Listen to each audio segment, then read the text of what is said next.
We have an important announcement to make. I am very excited to launch SiGMA LATAM. That's right, a third summit in Latin America that will complement SiGMA in Europe and SiGMA in Asia. Tenemos una fuerza laboral fuerte en Malta, en Kiev y en Manila. Es hora de que SiGMA aumente nuestra cartera y se expanda más allá de nuestra zona de confort, cubriendo todas las horas horarias con las nuevas oficinas en las Américas. As cidades cotadas foram Buenos Aires e São Paulo. Acabamos escolhendo a segunda por duas razões. Reason number one, there's always a great presence of media and events in offices in Buenos Aires, and we don't want to replicate more or of the same or compete with our friends. Segunda, o grande potencial de mercado e a atual possibilidades de regulamentação de jogos no Brasil nos darão mais motivos para decidir estabelecer nosso escritório lá. Brazilian Federal Deputy Pompeo de Matos, for instance, believes casinos will be a vaccine for coronavirus, stating that taxing gaming money could jumpstart the country's economy in the wake of COVID-19. Ele machuca a economia.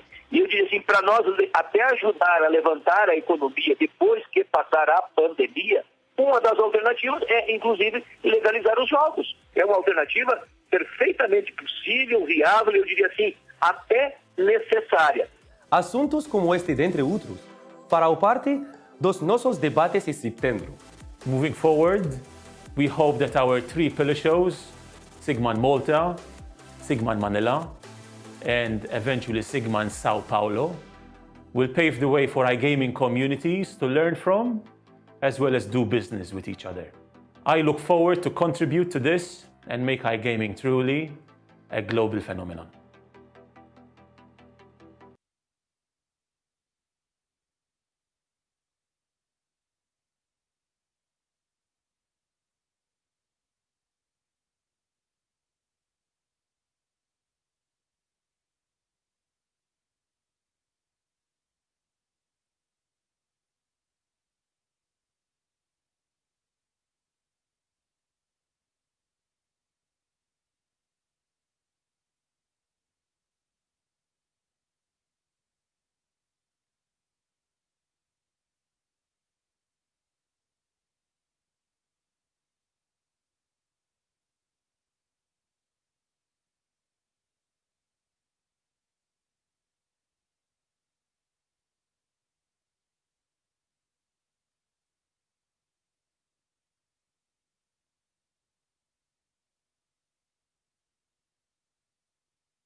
I'm very excited.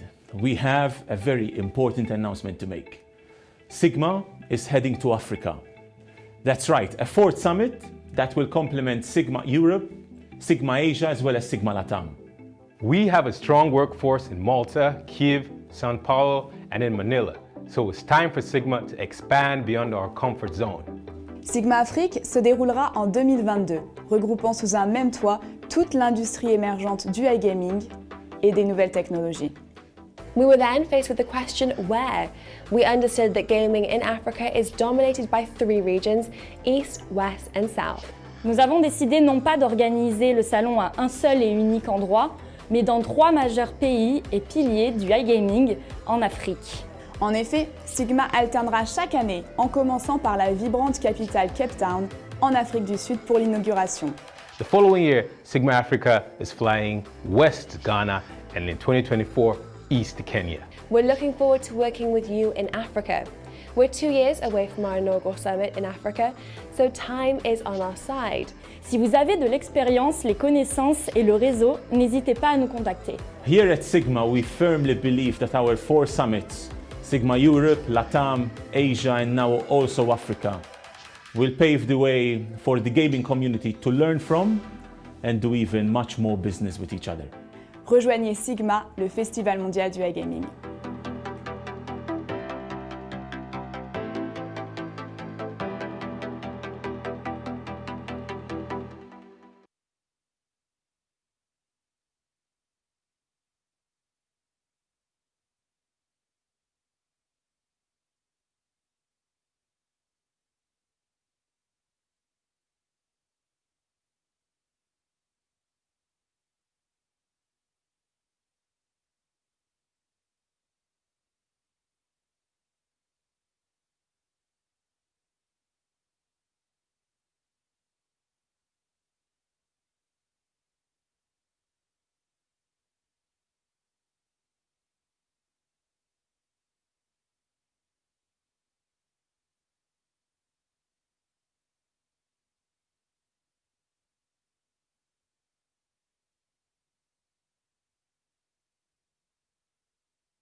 to SiGMA America's virtual conference. We're ready to go in 5, 4, 3, 2, 1.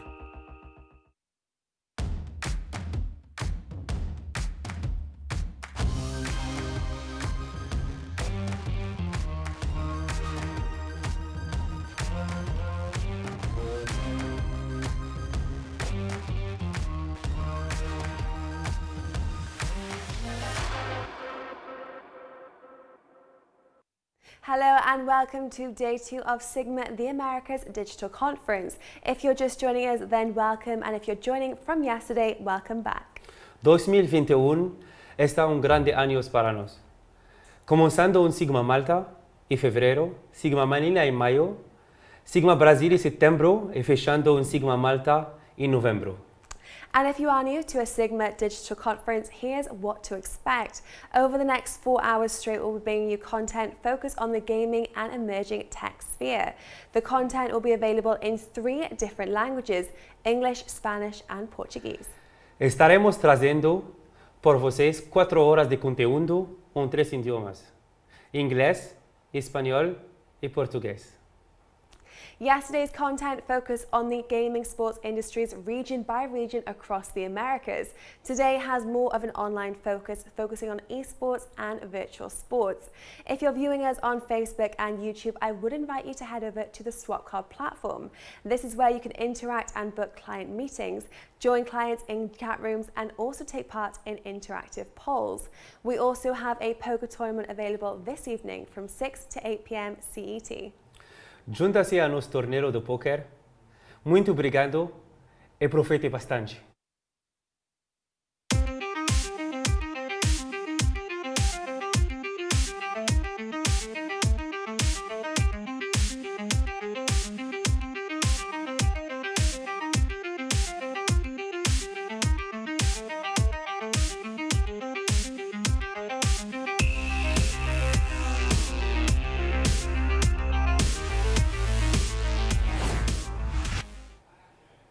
Well, yesterday we had over 1,000 delegates tuned in to our digital conference. I would like to thank BetConstruct, our platinum sponsor, and Altenar, our sponsor of the day. I'd also like to remind all of you that are viewing us live on our social media platforms to head over to our platform on SwapCard, where you can interact and network with our other delegates. Now, the next 4 hours we'll be talking about market trends in the gaming sphere, affiliation, marketing and payment, and innovation challenges. Well then, from 6 p.m. CET, we have a poker tournament sponsored by EvenBet. If you've not yet registered, you can sign up on SwapCard under the event sponsor tab, and there's up to €500 of Amazon vouchers up for grabs for the top winner. Now, to start off with the day, we're happy to introduce now BetConstruct's operation manager, discussing LATAM as the next big mobile market. LATAM, the next big mobile market. Hola. Buen día. Hello, good morning.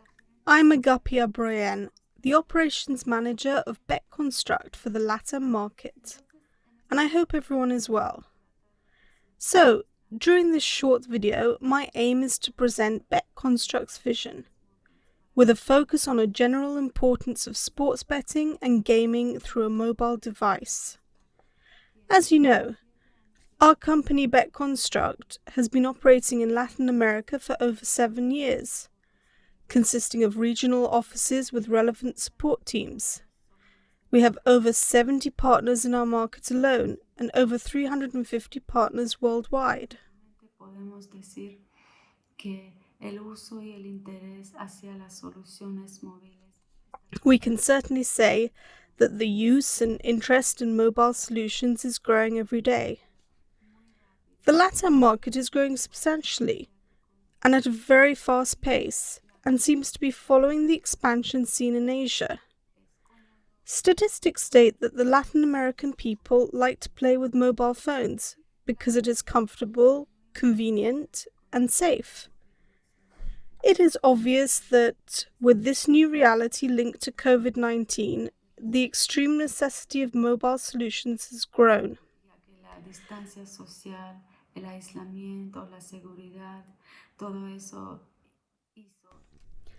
Especially taking into consideration that social distance, isolation, and security impacted the rise of the necessity for a more personal environment and space that mobile phones offer. However, even before this situation, the mobile phone had and will always have an important role in all spheres of life, and that is why in the world of communications this importance grew phenomenally.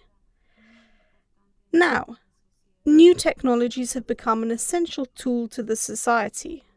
Therefore, such devices have become the new means of transmitting emotions, values, ideas, concepts, Son normas a las personas que debido a sus avances han casi convertido en and rules to people who, because of such advances, the mobile phone has almost become a necessity. The fact that we always have a mobile phone on hand is clearly reflected within the virtual gaming world. Today, all the innovations that are made in the sports betting and gaming industry, all the changes, all the functionalities, the new developments, the new versions in more compact devices, are just created to provide an easier experience. de dispositivo móvil nos da un sentido muy amplio y un abanico de posibilidades. For players. And when we talk about the mobile device, it gives us a very wide sense and range of possibilities for use, since the mobile itself gives many possibilities to use a lot of functionalities, where we can perform many tasks and use different tools within it. And precisely because of that, in the gaming industry, in both the face-to-face and online markets, seeing these great innovation advantages, providers are watching very closely. Mucha atención en las innovaciones y desarrollos de juegos para las versiones de móviles para cada tipo de and paying a lot of attention to innovations and developments of games for mobile versions for each type of game. As general information to consider, according to the constant studies carried out, in 2019 about 55% of the inhabitants of Latin America had access to mobile internet. That number is growing this year and is expected to increase to 77% by 2025. 77% en 2025. Y teniendo en cuenta toda esa realidad, whilst also taking into account certain realities and other factors in the market, our company is constantly developing and improving solutions for all the games that we have. Like, for example, sports betting, slot casino, live casino, fantasy sports, skill games, virtual games. And all these products are well adapted for iOS and Android systems. mencionar sobre nuestra plataforma de juegos sociales que hemos desarrollado específicamente para la solución. I would like to take this opportunity to mention our social games platform that we have developed specifically for the mobile solution. Of course, we have it for other solutions as well. Through our products, we offer a social casino application specific to the customer requirements. Of course, it is a very strategic solution for operators who can provide customers the possibility to play outside the casino rooms. That is, being far from the casino rooms, but still having the possibility to play the slots. This kind of solution is very convenient for land-based casinos, because it directly provides a solution to players due to the fact that land-based casinos are currently closed because of COVID-19. Conectado con esa solución de COVID-19, muchísimos de ellos todavía están cerrados y esa solución les ayudaría. This solution does help operators retain customers, but also provides a means to increase the number of players actively participating, in turn, increasing profit. Of course, this is one of the numerous possibilities and products that BetConstruct provides, and we are always ready to offer the best for all those who are interested in starting their business and strengthening themselves in the online gaming industry. En la industria de online gambling.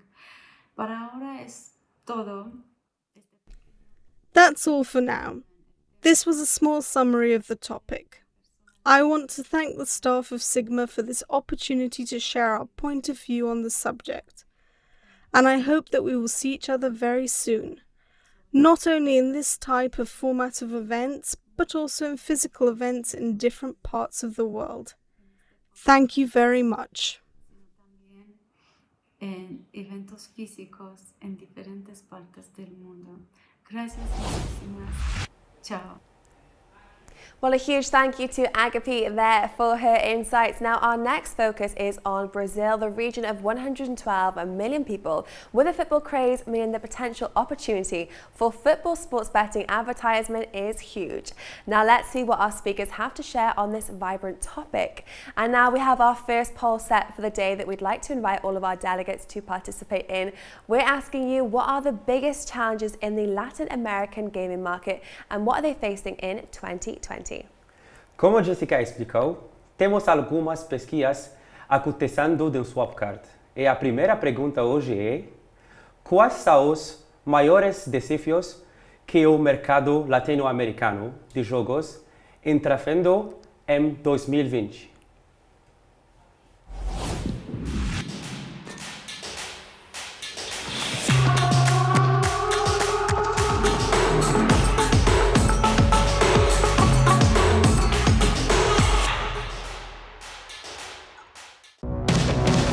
Effects of sports betting brands in Brazilian football.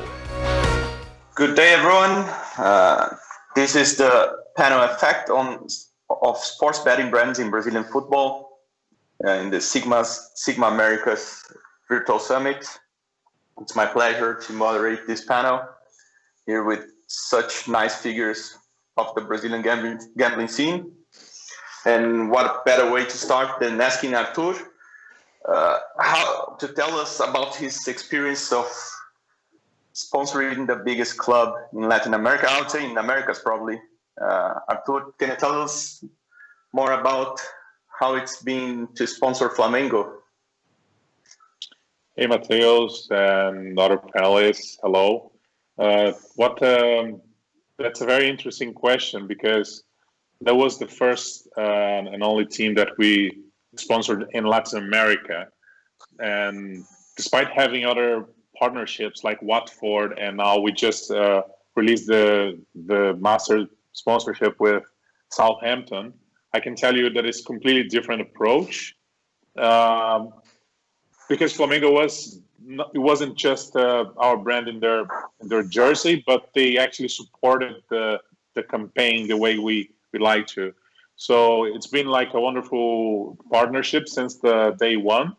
Not just the branding, also the results, all the metrics we're following. It's been very, very interesting experience.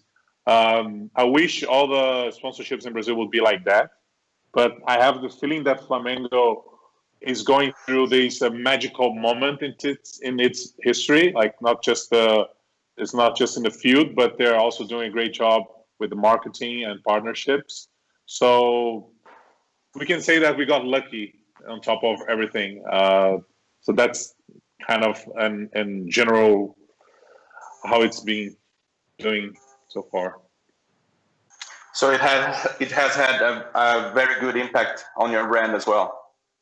I would say that's the biggest. In Brazil, we have a very good balanced mix with digital, pay TV, free-to-air TV, and Flamengo is the only football sponsorship. And that's, I would say that's the lead of our campaign right now. Like it's the biggest, that's how people recognize us. So we are very, very linked to the football team brand. The good thing is we realize that Flamengo, I'm going to give you a bit of analytics here. So I would say the Flamengo impacts more outside Rio de Janeiro than in Rio de Janeiro itself. So for those that don't know, Flamengo is the biggest team in Brazil, but of course, there are other massive teams in São Paulo, Rio, and other states. Flamengo is based in Rio de Janeiro. That is the second biggest state in population. But if you look at our customer base that are looking for sportsbet.io because of Flamengo, less than half of the audience is actually coming from Rio. So it means that the club is spread all across the country, especially in the Northeast. So that's a surprise. We learned from that. So if you're going for a sponsorship of a top 5 club in Brazil, be prepared to target an audience that's not based in that city, because of all the things we know about Brazil. It's such a big country. People used to follow football on TV, stuff like that. Of course, in Rio de Janeiro, it could not be different. Of course, we have a strong presence concentrated in that state. But by checking the numbers, we realize like 1 out of 5 Brazilians actually follow Flamengo. And considering they are doing such a good job in the field, it gets more highlights. So it's been good, but I'm pretty sure that we could not achieve the success of the campaign without a proactive approach by the club. So actually the club was a partner here, so they helped to promote our brand, and especially on online. If you don't have the collaboration of the club you're working at to make the results together, this is not going to work. Just put your brand there and wait for it to happen. Not going to work, in my opinion. So, Angelo, you have played football in the past, taking the points that Arthur brought us, and you have closed some nice deals in football with sponsorships. What was your reasoning behind it? What were you thinking when you thought, okay, I will sponsor some clubs in Brazil? How would you think that it would impact your financials and your goals as a betting brand? Hello everyone. Yeah, sponsorship in Brazil, it's mostly with the sporting betting brand. It's pretty new deals, okay? So I don't think that almost all the clubs in Brazil, mostly the tiny ones, because Flamengo, it's only case, it's the highlight of the soccer teams, football teams in Brazil. When you talk about Brazilian football, you are talking about at least 100 small clubs in Brazil. So you must to select, you must to find a good deal. They are not prepared to receive such a kind of new sector in Brazil. So you must to understand the club, and the club must understand how can we fit this necessity. So this year, previously the COVID, I made 2 deals with second division clubs in Brazil, in Santa Catarina. The deal was very different than Flamengo, because they must understand that we are a new generation, a new source of incoming, but we are not the gold, okay? They must understand that we must fit our necessity with the Brazilian market. When you see the sponsorship side of the company, you must find some synergy to get more and more from the fans. Almost anyone in Brazil has prepared in the last 10 years to receive our industry. We are in the upfront of sponsorship in Europe. When you talk about Premier League, La Liga, Serie A, now they are facing some problems with advertising, but we are prepared to sponsor a club. But in Brazil, we had stayed with Caixa Econômica Federal in the last 10 years, supporting almost every club. So they are it was very easy money, okay? So they need to prepare themselves to receive a new kind of sponsorship. So this is the most important problem in Brazil, but we already see some different companies arriving in Brazil doing another kind of deals. I hope so that after the regulation, the market could be better with new players, with most important players, and to put the sponsorship deals in a right level. Okay, Mateus? Yeah, I totally understand that. And as you said, it's a new income channel for the clubs, and they do have to fit to the needs of their new partners. It's utmost if they want to keep these partners coming and spending money, so they can get something back. Also, it's not just the clubs. And you are the most seasoned between us. You have had the first funding in football. It was not a sponsorship, but it was funding in Brazilian football. Tell us about it, how it was, and if there's something that we can get from that and apply it today. Thank you, Mateus. Thank you, Arthur. Thank you, Angelo, for the panel. I mean, we started back in 1994 with the old law called Lei Zico, where all the bingos in Brazil had to have any purpose to help any kind of sports.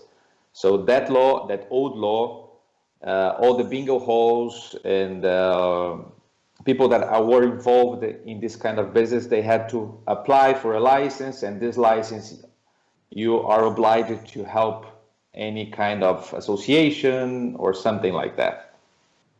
We, as a software provider, we didn't have to do it, but we thought that we must do it as giving back the society or giving back to the sports, something that it's a kind of our obligation to do it in our region. At that time, we made not sponsorship itself, just like you told at the beginning, was a funding, and we had a football club that was in the 5th division of São Paulo State Championship. And in 4 or 5 years, 6 years, I really don't remember, but we passed from the 5th division to the first one. So we helped the city, we helped the sports, we helped football. It was a great opportunity for us to understand a little bit more about how works the football business itself. Unfortunately, gambling was prohibited in Brazil in around 2004 and 5, and we left it. Anyway, we had this experience, and I know that sports betting sponsorships in Brazil, it will be something very important, even for Flamengo, even to Santa Catarina, or small clubs in the north, small clubs in the south, because unfortunately they need it. They need it maybe with the money, maybe with a partnership, maybe somehow, but they have to adapt themselves, as Angelo said it also. But it will be very important to the success of Brazilian football, and I'm pretty confident that everybody or every president is waiting to someone to knock their door and say, hey, I'd like to help you. How can we work together? Yeah, exactly. And it was more like a social project then. More a social project, correct. Yeah. Yes, correct. I mean, we had a small passion with this, as every Brazilian. And but it was more kind of funding. I mean, there was no branding involvement on this. We tried to do as a business too. But at the end of the day, with everything was closed and prohibited, we just stepped down, and that's all. I mean, unfortunately, today this football team is trying to survive. You know what I mean? As most of Brazilian football clubs today. Exactly. And do you think it's something that would be possible in the future with the regulation and the betting brands? A betting brand that would become more than a sponsor, but also investor, like you were back then. Yes, I think so. There are some brands that are involved in football too. So I think in any way. It depends on how much money or how can I say, how much money they have and how much time they have to invest. But I think that's something possible, and I'm pretty, again, confident that everybody's waiting for this to happen as soon as we have the regulation. Yeah, and that's the general market feeling. Getting back to Arthur, now that Hugo's paint a picture of how it was back in the day, how it is. Tell us how it is to the differences between a sponsorship in Brazil, where you sponsor Flamengo, and abroad, which you just announced Southampton as a new master sponsor. Can you tell us what do you see that it can be improved on both sides, and what the Brazilian market can learn from it? Well, first, I believe that there's a momentum thing we should talk about. When you walk into a club headquarters, if you show your business card from a betting company from Europe, people still see you as a jackpot. So here's the money. Let's just overprice. I agree. Yeah. So this we all agree. Yeah. So the teams, they still have the wrong perception that gaming industry is an Eldorado, is a jackpot, because they watch on TV, they see a millionaire deal, they see the Premier League, all the teams are supported by are sponsored by a betting brand. But what they don't see, that's a major market where they're doing that and sharpening that for years and years, and they have results. So there was not the case in Flamengo since the day one. We got lucky because before we started the jersey sponsorship, we had a digital partnership that was also based on performance. So we started with the right foot, and we started developing some relationship with the partner, and that grow, and then we ended up increasing the contract. So that will be the first step, a reality check on the clubs. And I think the only thing that will teach the lesson is the market, natural movements on market. So some brands will be desperate and will pay overpriced deals.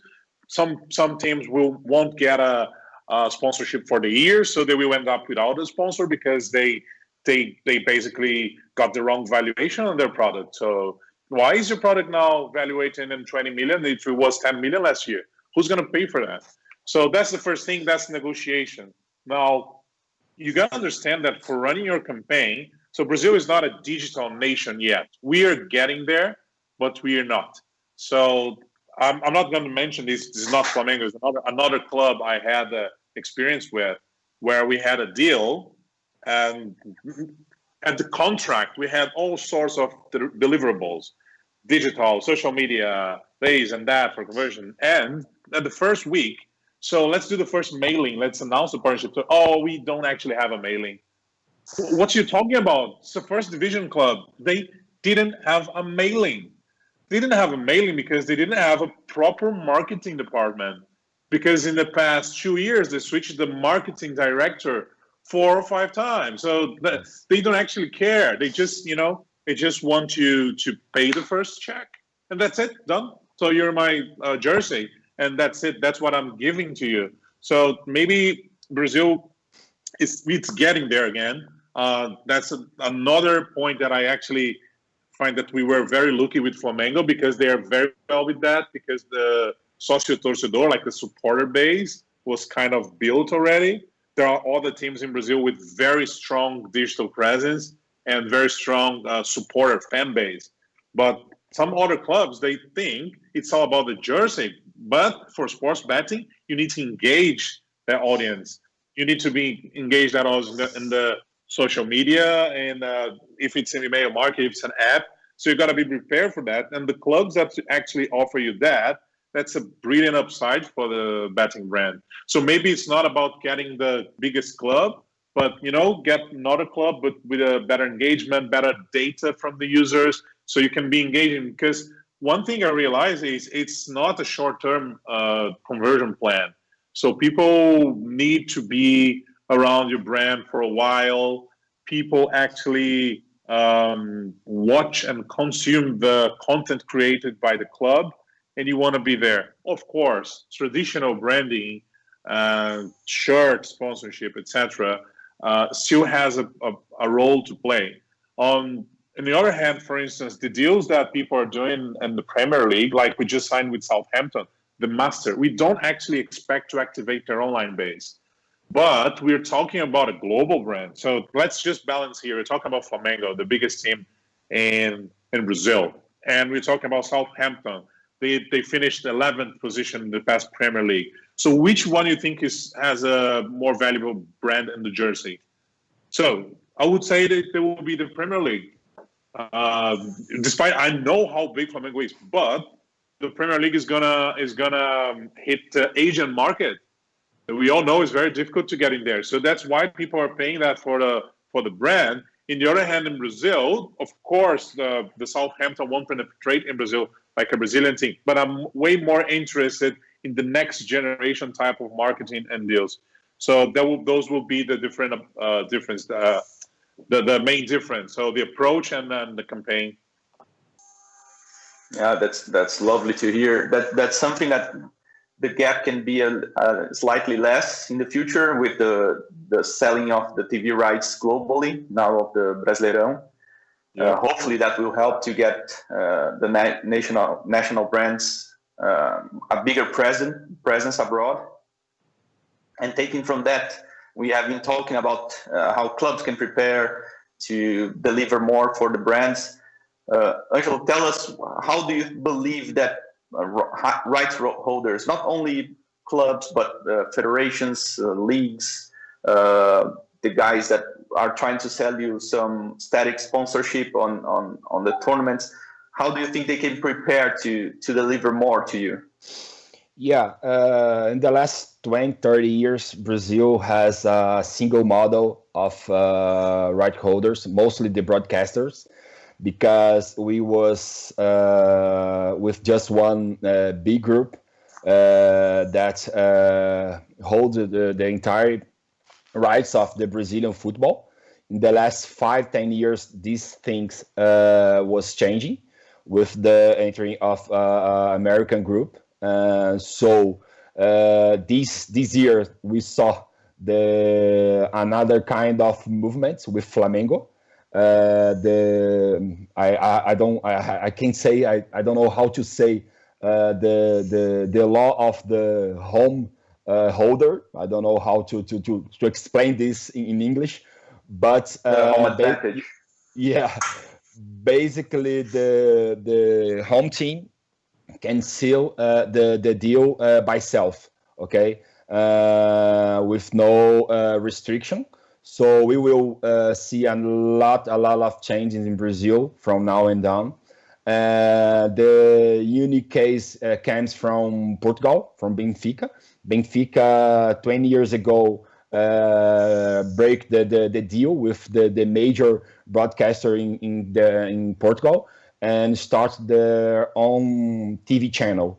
So 10 years after that, they sold the same rights for the same company for a big lot of money. So in Brazil, we will face, but I'm with Artur. I don't think that almost all clubs in Brazil are prepared to go to that direction. So we are in the beginning of the market. We are a newbie when you compare with England, Italy, Spain. We must understand a lot more about the sponsorship, the right holders, the broadcasting. We were selling our first deal last year to a Sport Betting International broadcasting with an American company. So I think that we are learning a lot with the Europe for this kind of marketing. Artur said something interesting, because the sponsorship, to get more effective results of a sponsorship, you must activate in that. So without activation, the sponsorship is nothing. So just put the brand in shirt, it's nothing. You must to activation. You must to engage with the fan base. And the Brazilian clubs are not prepared yet to get this base. The database from the Brazilian clubs are very few. It's not a good thing. when you talk about the top 5, top 10 clubs in the Serie A of Brasileirão, you can choose 3 or 4 that really have some good database with good mailing, with good sócio-torcedor fan association, with a good program. So I think that Brazil, it's an entire world, but you must understand Brazilians. We have some kinds of particularity to do business, to understand, and to overreact the sponsorship. So I think that the whole writers must understand that. Firstly, that to go to Brazil and buy or sell something. Yeah. We all agree that we have a lot to learn from Europe. Tell us, Hugo. Yeah, sure. So, guys, thank you very much. It was very insightful. I think we all agree that we have a lot to learn, especially from Europe. We are seeing clubs and right holders trying to get better, but the brands are coming, and we need to try to help them as well as businesses so they can always come back. I would like to thank all of you. If you have a few words, Hugo. Yes, thank you very much for the panel. Very, very, very good information, new information. We all want that this happen as soon as possible, and will be very good for Brazilian football, this sponsorships. Thank you again. We hope so. We hope so. Arthur? Thanks, guys, for the opportunity. It's also a pleasure to get this high quality information, and see you around soon. Fingers crossed. Hopefully we can hug each other. Yeah. Thanks a lot. Your final word, please. Thank you, guys. It was a pleasure to be here with you. Bye-bye. Thank you, SiGMA. Thank you very much. Thank you all, guys. This is a wrap. Bro, I hope to meet you very, very soon, and probably have some drinks and enjoy life as it should. Thank you all. This was the Facts of Sports Betting Brands in Brazilian Football, SiGMA America's Virtual Summit. Thank you. Well, a huge thank you to all 4 of our speakers, and we also hope to see you at future SiGMA events also now. And our next panel will be looking at 2020, as it was the year of challenge. The live sports took a serious hit, and it caused an acceleration and adoption and interest in esports and also virtual sports. Well, join me in our next panel, Betting Beyond Football. Betting Beyond Football. Latin America makes up 8.5% of the world's population, but with such heavy sports and football engagement, it really is the land of the opportunity. So we're taking a look now at Betting Beyond Football, and joining me we have Alvaro, Domenico, Chris and Leo. So guys, thank you so much for joining me today. Great to have you all start off. And Domenico, I want to start with you and just look at some of the restrictions that do come with football here. What are some of the benefits at looking at alternative sports? Well, we all know that most probably the main sport in Brazil, the most popular one, is football. And when we approach that as an operation perspective, we always have to also look for alternatives, because one point is that, of course, let's say the biggest operators, that in general, everybody that is looking for sponsoring something is looking for football leagues. But I see some potential in other sports as well. In Brazil in particular, I'm thinking about UFC or basketball, as Alvaro maybe can give us a little bit more details later on during the panel. So there are definitely, or even I would say, regional, let's say football teams, local teams, that gives the opportunity to operators that are entering the Brazilian market to evaluate the possibility to make some sponsorships or to invest in the sports teams and in that market. On top of that, I will also add that, of course, esports and virtuals are quite growing in popularity there. And most probably, but we can touch it with more details even a little bit later, the more the internet connection will penetrate that market, the more, let's say, users, the more players will see using that product as well. And you mentioned basketball there and esports, so we'll go to our two experts on the field in a second. But Chris, I want to start with you now and just mention users when it comes to user interaction there. And Domenico has mentioned actually internet connection as well. So how do you think expanding outside football will really change player and user interaction? Sure. First of all, when we are talking about Brazil, we need to keep in mind that we are talking for a huge country with a big passion for sports. As the guys mentioned, as Domenico said, it's not only about football. There are many other sports that Brazilians are, very passionate about: basketball, volleyball, futsal, esports, Formula One, different things. And in general, what we have, to try to do as an industry is create, a whole package for an all-around experience. It's not only about the penetration of the internet, which of course plays a big role, but it's about the whole player journey. From the moment he registers, from the moment he is able to deposit, which means payments, online payments, different marketing techniques that operators use. So we need, to start from A to Z, view the whole journey of the player, and understand what we can improve. Obviously, internet penetrating the market is going to play a massive role. Nowadays in Brazil, I think it's a developing country, and everyone having a smartphone with access to the internet, or at least most of the people, and more as the years will pass. So yeah, pretty important. And you mentioned, internet will play a massive role. And Leo, I have to go to you now, because the past 8 months, we've seen a huge change in the industry. We've seen a massive acceleration online, and it has caused a huge surge in esports. So from your perception, how do you view betting beyond football? It's exactly like you said, Jess. With this terrible pandemic that we're facing here, it actually accelerated the market for us here on esports, because of course, as we know, for a big period, traditional sports came to a total halt almost, and of course the companies and the audience were looking for other ways of entertainment. And we were just quite there already. So with big shows and with big content, and we are thriving with it. So esports is becoming mainstream even more. But of course, we are here to participate in this journey that traditional sports it's having for this long time. And we're the new kids on the block.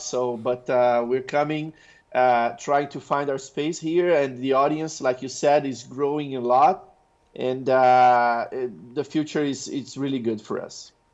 And Leo, when it comes to esports trends, are you noticing in certain areas in Latin America that there are some sports sectors that are stronger than others, like FIFA in esports, for example?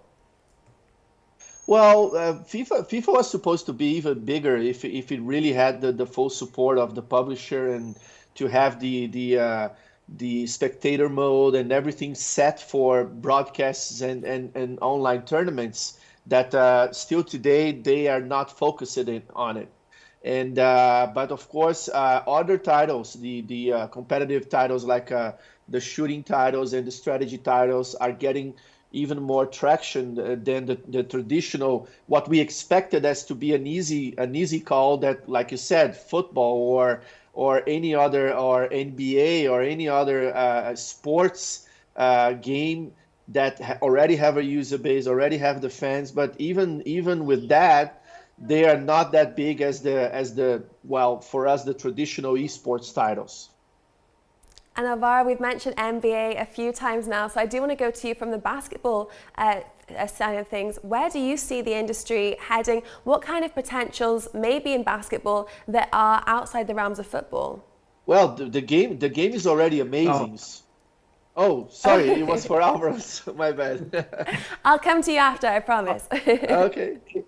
It's fine, Leo, because there is NBA also in the e-games platform. So it's kind of basketball has a traditional way of playing, and also now the virtual one. So, but what we see is that it's sure Brazil is the country of football, as Domenico said, but there are many other sports with a pretty big community of fans. So when we take basketball, for example, recently research from Rapicon appointed that we have approximately 38 million fans of basketball in Brazil. And inside those 38 million, we have approximately 30 or 31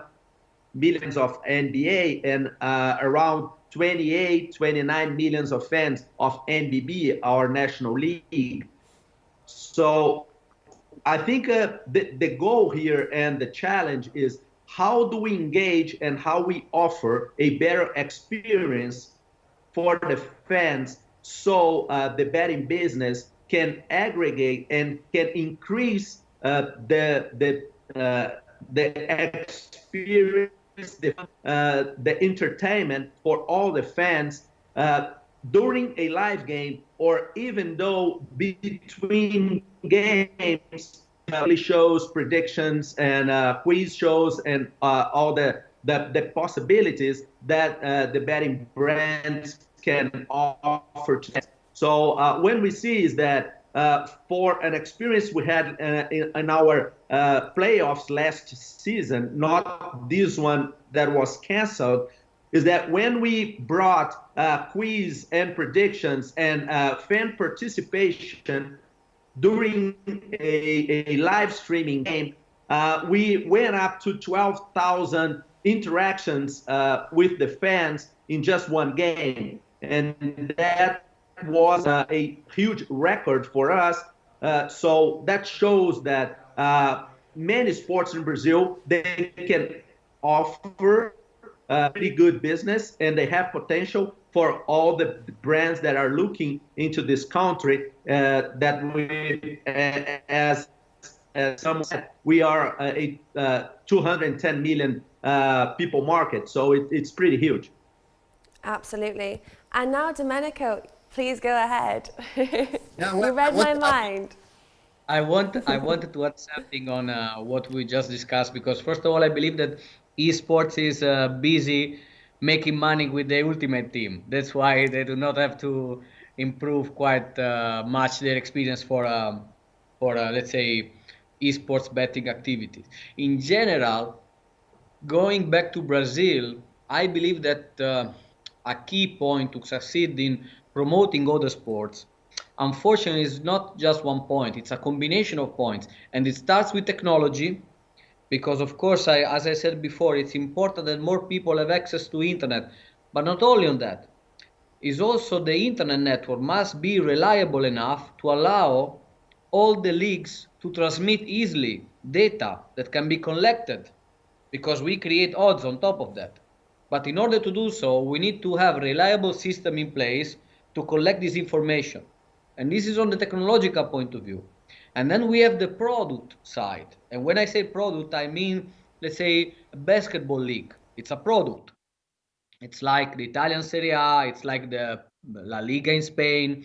You need to build a product that people can trust on that. Because if I trust that, for example, I will not see any match fixing, then it means that it's a reliable product that I can bet on it. So it is a combination of things, and I believe that the leagues should work on reassuring the market and reassuring the stakeholders that they are selling, let's say, that they have a reliable product that has the technology to sustain all the technological, let's say, innovations that you can build on top of that. Because another point could be live streaming. If you have good technology, then you can build on top of that a live streaming product. This, of course, increases the chance of selling that product. which in my opinion, again, when I say product, I mean, for example, the basketball league or the volleyball league or the UFC tournaments. So I just wanted to say that it is not an easy thing to do. It is a combination of factors. You need to involve several different industries because you have to involve the EISPs. You need to involve the leagues, the sports leagues, to build together something that can be sold outside of that country. So if we look at what you've mentioned there, the technology issues maybe being one of the biggest challenges that may be in the way of actually having more expansion from different sports sectors into the betting space. Would you say that is one of the main challenges, or would you say there's another? Well, of course, that is one of the challenges that they have to face in that specific country. But it's not only about Brazil; it's in general. It's in general in all the countries. We saw this. I give you a simple example. We work as a sportsbook supplier for most probably, if not the biggest, the second largest operator in Colombia, which is Wplay. And it was a couple of years ago when there was a football match, a friendly football match, China against Colombia, national friendly match. And it was very difficult to offer that event because the internet connection wasn't working properly and was difficult to collect the data. And we had it to cover it manually. We had a couple of people watching the event on the TV and creating the odds manually for the operator, because of course, if you have the biggest, the second largest operator in Colombia, and they are crazy about football like Brazilians, and you don't offer that event to them, it's a huge loss. And actually, Wplay was the only one in Colombia to offer that match. So, of course, technology is quite important. Let's say reliability of the league, of the event, even, let's say, for esports is the same. I believe that for esports, but Leo most probably knows this better than me, you can split esports in two. You have the recreational esports, and let's say the esports where you can easy bet on that. For example, I give you another practical example.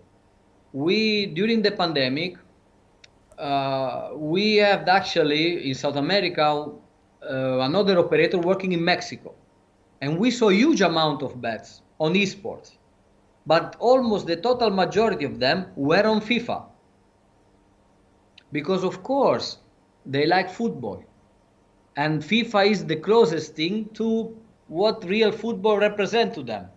It's just that instead of being played by real human football players, it's played by two iGamers. And I want to touch... Oh, sorry, you go ahead. No, I just said, so this is a combination of several factors that we have to, let's say, consider when we evaluate, let's say, the betting beyond football topic. Mm-hmm.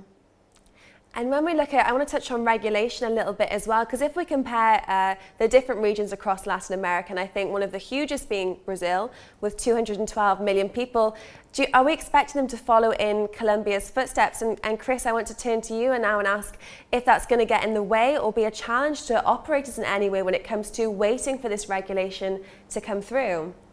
Sure. First of all, Brazil has a great example to follow in neighbor Colombia, that's true. On the same time, we've been listening about regulation in Brazil for quite some time.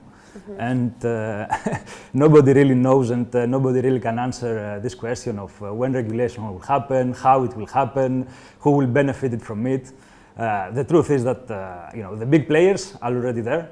And most probably what will happen is that when the market gets regulated, the big players will continue having the majority of the market and will be regulated. One thing that I would like to point out here regarding regulation, if what I hear is true and is about some waggering taxes, I think this basically will not allow smaller operators and small entrepreneurs to enter the market effectively, will kill the smaller operators. So eventually it's a way to monopolize the market. And I think if we are talking, for for being able to offer a variety of products, being able to offer competition in order to improve the general offering, monopoly is not good. I would like a little bit to elaborate on what we said before. I know I'm jumping to the previous topic, but just to mention, because I'm also coming from a sports background, and we discussed a lot about FIFA, and I didn't manage to say this before. I just want to share an insight. Since March and the lockdown, we are offering, in our sports, we are offering some content of FIFA and NBA developed by us. And we can see that since March is #1, even higher than football, which is historically #1. So I totally agree on what Domenico said before. Depends a lot, of course, on the markets, But when we're talking to Latin American markets, where people, are passionate about sports and particularly football, FIFA can be a massive, massive weapon in operators' hands. There are, of course, all those problems related to, how match fixing can affect those type of events, and for sure the industry had a problem with match fixing in esports lately. But I think maybe the solution is what we actually did in BetB. Instead of having regular e-gamers competing with each other, have some bots. So you basically minimize the probability of fixing the match.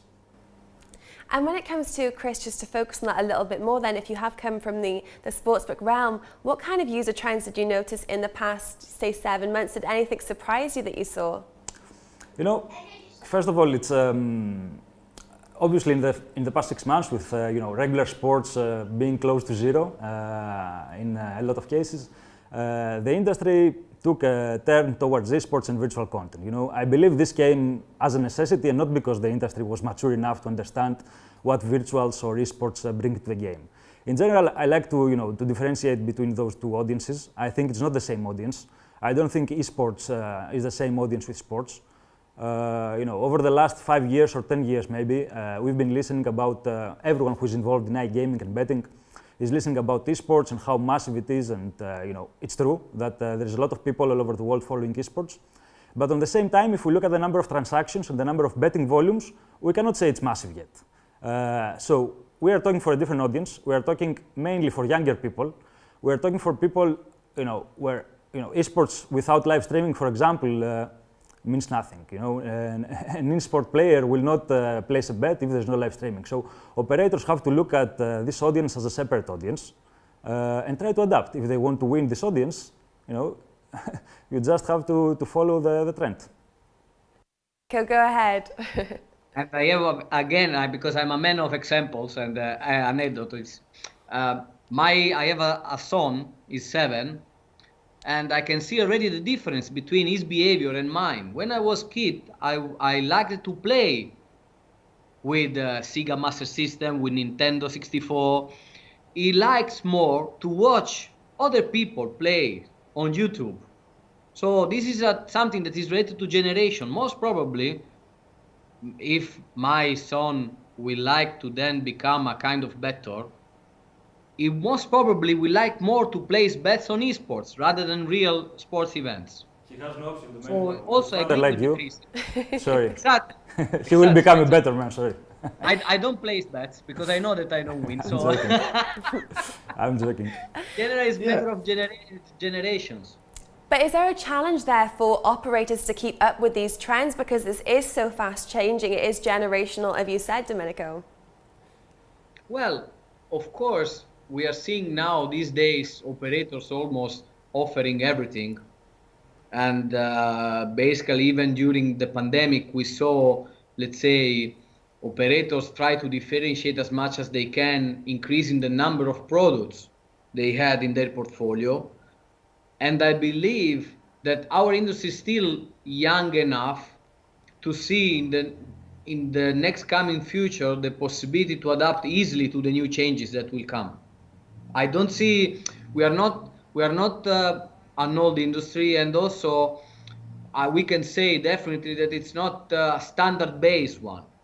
There are no standards in our industry. You get 5 different products, and most probably they adapted 5 different approaches. So I'm quite confident that our industry will manage to adapt itself to the new challenges that we will have in the future. Mm-hmm. And Leo, I do want to turn to you now and ask you about kind of the future of virtual sports and esports. Where do you see the industry heading across the Latin Americas? How do you see it evolving over the next few years? Guys, esports is ready for this journey with betting, and it's becoming bigger and bigger. And of course, you have big production houses in Brazil and a big audience that are already tackling this segment. You have to understand, like Chris said, that esports got into like a bubble, and it was shielded by their owners, by the game owners, that they wanted to understand first how this would impact their businesses, because it's different like sports. Esports have owners, and they they analyze their audience, and they analyze how this could generate a good or a bad reaction from their audience or the parents' audience about betting within their games. But this is happening right now. So we are being, during the pandemic, we've been reached out by many betting companies, and we are developing ways to tell this story, because as you know, we have to have a big amount of matches happening every day in order for you to be able to generate the odds. You have to tell the stories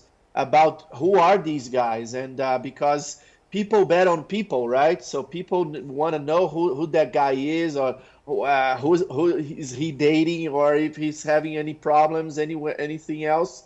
And we are now telling these stories, and we're coming with projects that are talking about conversion. So I'm going to talk to you, the company, and we're gonna have a deal here on success fees, on conversion rates, and this is happening right now. So esports, apart from like you guys said before, FIFA for us is not the main game, because it doesn't give us the liberty to do a lot of stuff. But a lot of the other titles with millions of viewers and audience here in Brazil are already tackling betting on esports really seriously. It's growing among the streamers, the celebrities, and this is real. I like to talk about the future, that the future is now and is happening.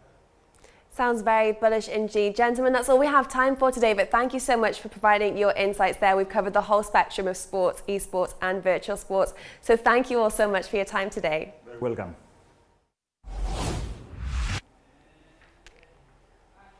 Really enjoyed the conversation there, and I hope that you did as well. Now we'd like to thank our new sponsor, SmartSoft, for sponsoring the next upcoming segments. Now, just a reminder, from 6 p.m. CET, we do have a poker tournament that we'd like to invite you all to participate in, sponsored by EvenBet. If you've not yet registered, sign up now on Swapcard under the Entertainment Sponsor tab, and there is the first place prize of 500 euros worth of Amazon vouchers. Now, in the same length, we have seen some changes in 2022 in player behaviour and how things are influencing and distributing the market. Let's take a look at our next panel.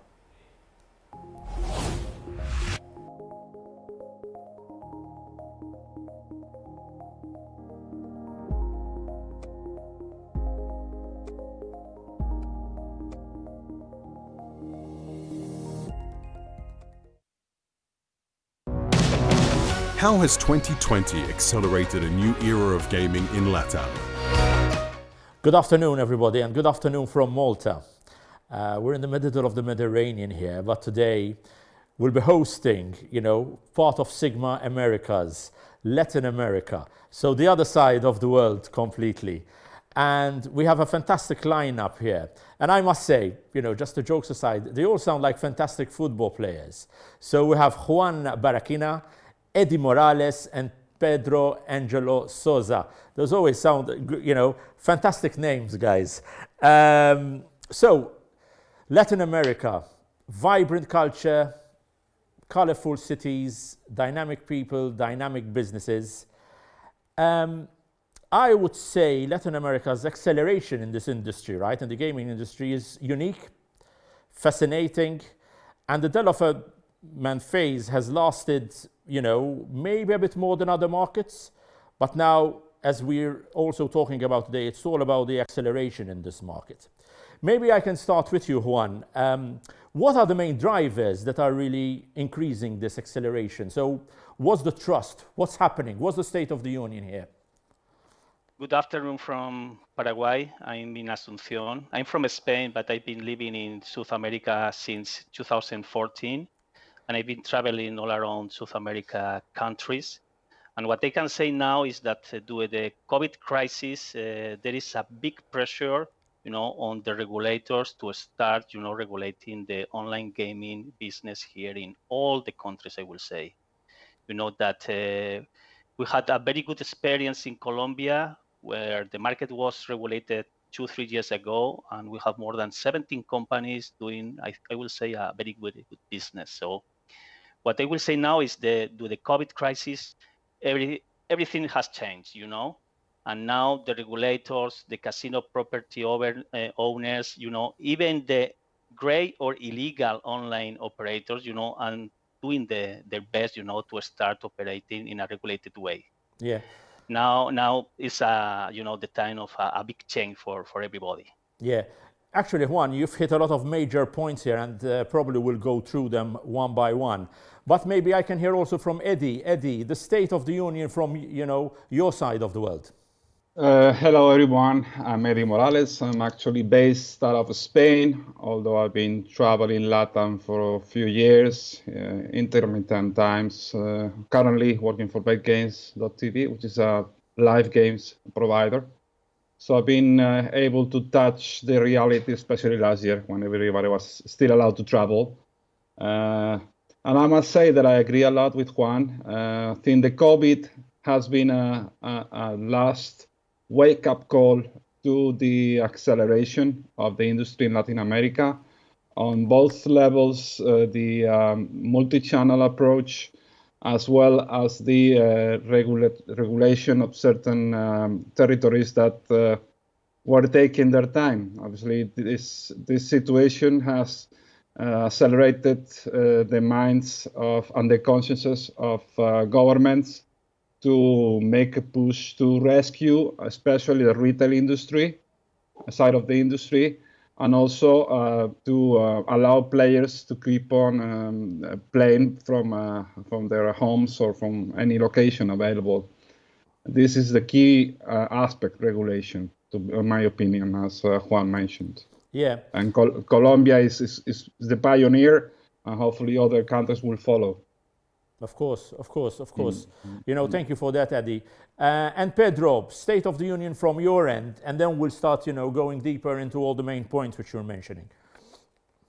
COVID-19 hit us all in Latin America in different ways, but a unifying form it has hit us is in, as you said, the acceleration of the market.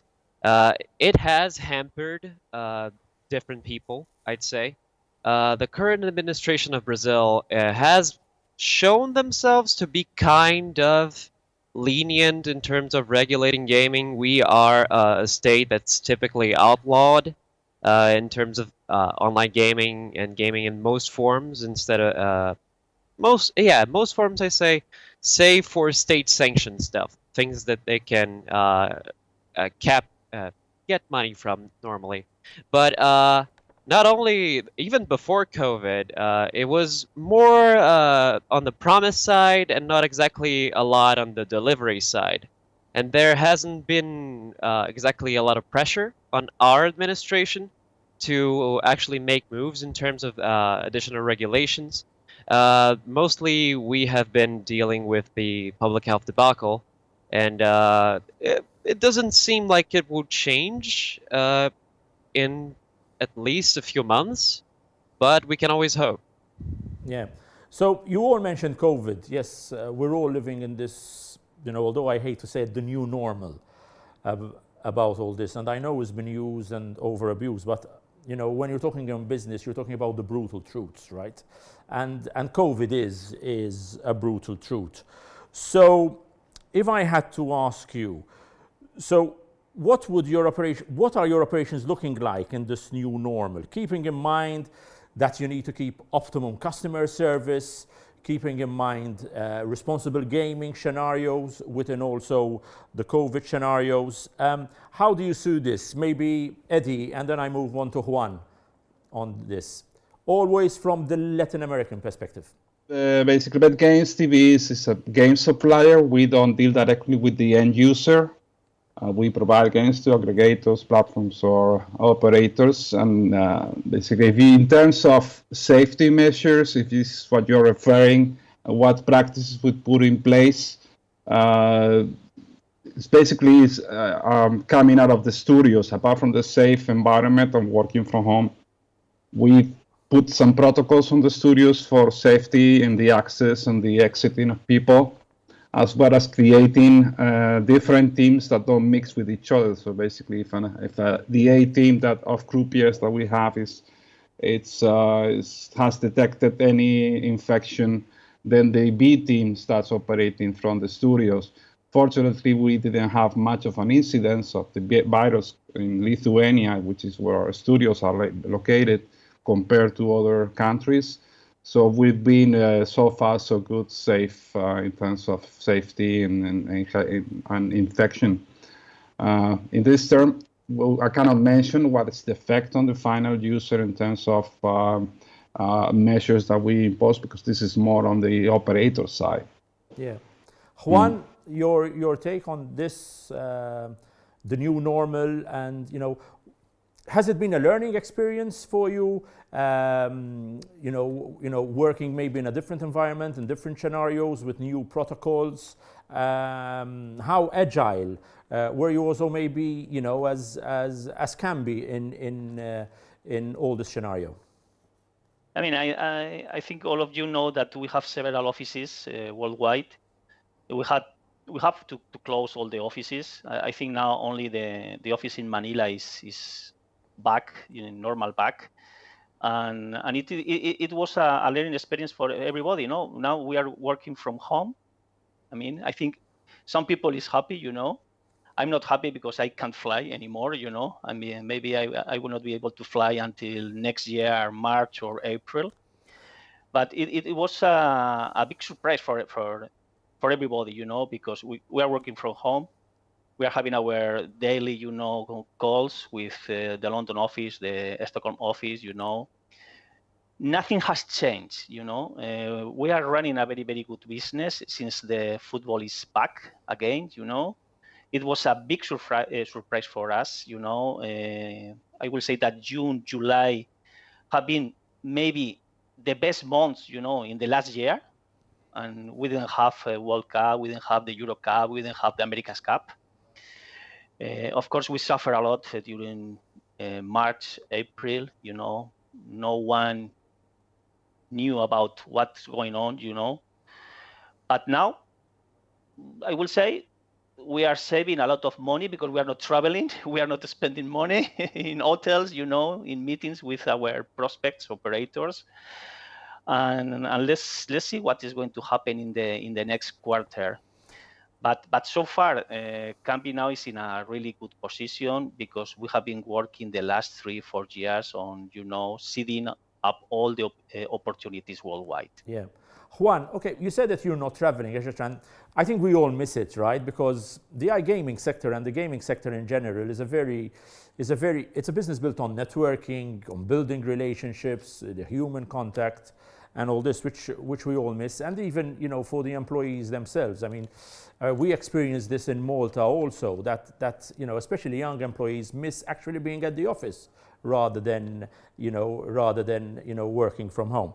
But I want to also discuss. Look, there's a post-COVID world, right? And we need to look ahead. And I think this is vital. We need to continue working towards, yes, adapt ourselves to a new normal. But today I want to hear about Latin America and how you see it in a post-COVID world. You mentioned about legislation, regulatory frameworks, how it has all accelerated growth. So a very direct question, and I want all of you to answer this themselves. So how do you look for, or rather, how would you look for opportunities in the sector? We're in Malta here, so we're European jurisdiction. What should European operators look at when they're looking at the Latin American markets? Pedro, maybe you want to start off with that. Oh, sure. Well, I can speak more particularly when it comes to my market. A very specific opportunity that everyone should know about the Brazilian market, and to some extent the Latin American market in general. There is a wide a wide need to subvert expectations.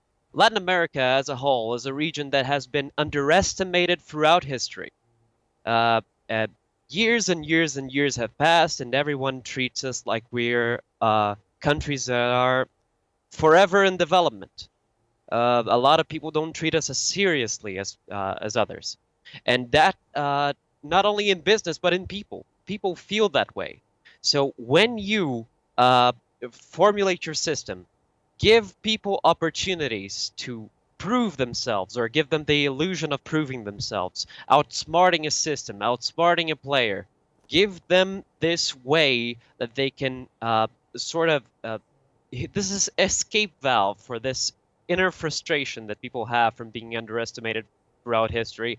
And post-COVID, it's going to be a wellspring that you can still tap into because everything has been sitting still for a lot longer. And we feel a lot really resentful about how slowly we're taking compared to the rest of the world. So maybe tap into that. A system that is based upon giving a Brazilian customer or a Latin American customer the opportunity to express, to feel recognition, respect, and the opportunity to assert themselves, I'd say, is the three main things that you can take advantage of. Eddie, Pedro here has made some very clear statements, right? So basically saying, hey, you've nearly, we nearly were overlooking up to a certain extent the Latin American. We didn't take it seriously, etc. Your learnings in this and your insights, maybe you can share with us about this. I think that Pedro's reasoning is right. We were not taking seriously. Maybe I will change the expression by saying we weren't taking it into the correct path of consideration. Basically, I think every company has tried to take Latin America seriously for a long time. The thing is that it hasn't been probably approached the right way in the right moment. And a lot of this has to deal with the regulation of the different markets. That's why I say post-COVID approach, it will differ from market to market. Although you should take a global approach and act locally, I think that's the right strategy. I mean, it will be different when you approach Peru or Colombia or Argentina or Mexico or Brazil, for example. Each country has a different post-COVID reality and a scenario in terms of the operators that are active or not active on retail or online. I think retail has a lot of weight in this mentality or approach to the market, openness to new solutions. And it has to be approached differently from country to country. I think Colombia is the ideal path, especially for operators now that have a live casino solution that has recently been regulated. And for me, that's obviously for my company, for Bet Games TV, is a new entrance way into a new market. So that's the path I'm following. But obviously, when Argentina finally opens or Brazil finally opens with the regulation, will mean a different thing. Brazil, I think, will open a whole new domino effect for the whole continent, and that's when everybody will enter. Yeah. So we're talking about different cultures here, basically, and how to adapt to. And Pedro, I know you wanted to say something, right? Because you were. I don't know. I was basically just agreeing. Yeah. Oh, I do have something else to add. Esports. That's a big Hold on, aspect we'll of talk the about emerging market. We'll talk about that. It's one of my favorite subjects also. Juan, so we need to learn about this, right? So we need to learn in adapting sort of our products also to the Latin American players, okay? If I had to get an insight from you, and also from your vast experience, how does the mindset of the players, Latin American players, is significantly different to other countries, to maybe other European countries, What insights can you share on that? To be honest, the player has, the same mindset that the European ones. They love sports, they love football. I think in South America, we are lucky, because the Panthers, the players can bet on the European football during the morning, then they can bet on South American football during the afternoon, and then they can bet on NBA or American sports during the evening or during the night. So we can say that we have at least 18 hours of sports, that you can place a bet on. Regarding casino, for me was a big surprise here in Paraguay, where Apostala, which is the market leader, they are acting as a monopoly in the sports betting business. They add the casino portfolio content in their website, and it was like a big explosion, more than 3,000, 4,000 daily active punters starting spending a lot of money in roulette, in slots, in blackjack. So I will say that the player is almost the same that in Europe. What I want to point out is, and I agree with Pedro, is that maybe this can sound very brutal. European operators don't respect South America. They maybe Sclading, Sporting Bet, maybe Poker Stars, we can say that they don't care about South America. Now they are caring because they are suffering a lot in Europe. They are facing a new regulation, they are facing more taxes, they are facing more competition, and they want to open new markets. But in my opinion, some of them are really, really late to come here. And if they come here, what they have to do is to go to Brazil, to go to Peru, to go to Colombia, to go to Argentina, and to meet with the local kings. The local king can be a casino retail owner, it can be a lottery operator, it can be a gray, young online entrepreneur that has been developing the e-gaming business or the e-sport business for the last 2, 3, 4 years. So I agree with Pedro, I agree with Eddie. South America is different, several countries, several cultures, but the player is the same that in Europe. Young guy, maybe in the 30s, that they want to place bets on sports, on football, or they want to play a roulette game. So taking all this, and maybe I'll include Eddie here. Eddie, so what mistakes can operators avoid, right? Due also to their lack of knowledge, maybe, of the Latin culture and consumer behaviors. Your insights there. Yes, I think the generalization is the first mistake. I think it's like a lost in translation generalization mistake. This is not a mass of people sharing the common language that just like football. The approach to the final end user, it's one mistake. And I think the clear examples were exposed by Juan.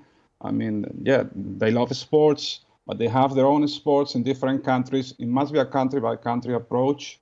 Also, not only on the offering, but also on the promotion style, as well as the media that is used to communicate. This is a common mistake made by many companies that maybe they thought it's just a question of plunging a whole lot of money into a pay-per-view football channel and just do branding without going into the streets, without going into the land-based businesses, obviously, where this is allowed.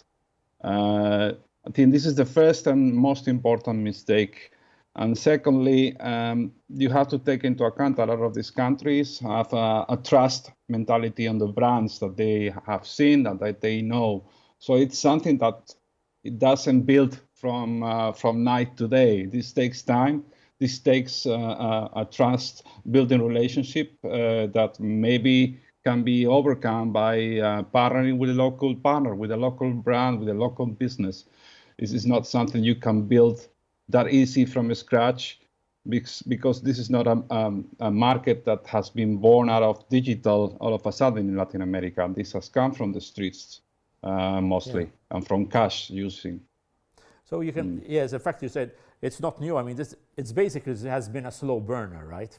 It's been a slow burner, and now with, it's been then leading to a sum of all the parts, whereby now, as you're saying, European operators are looking into the Latin American for all the reasons which we mentioned.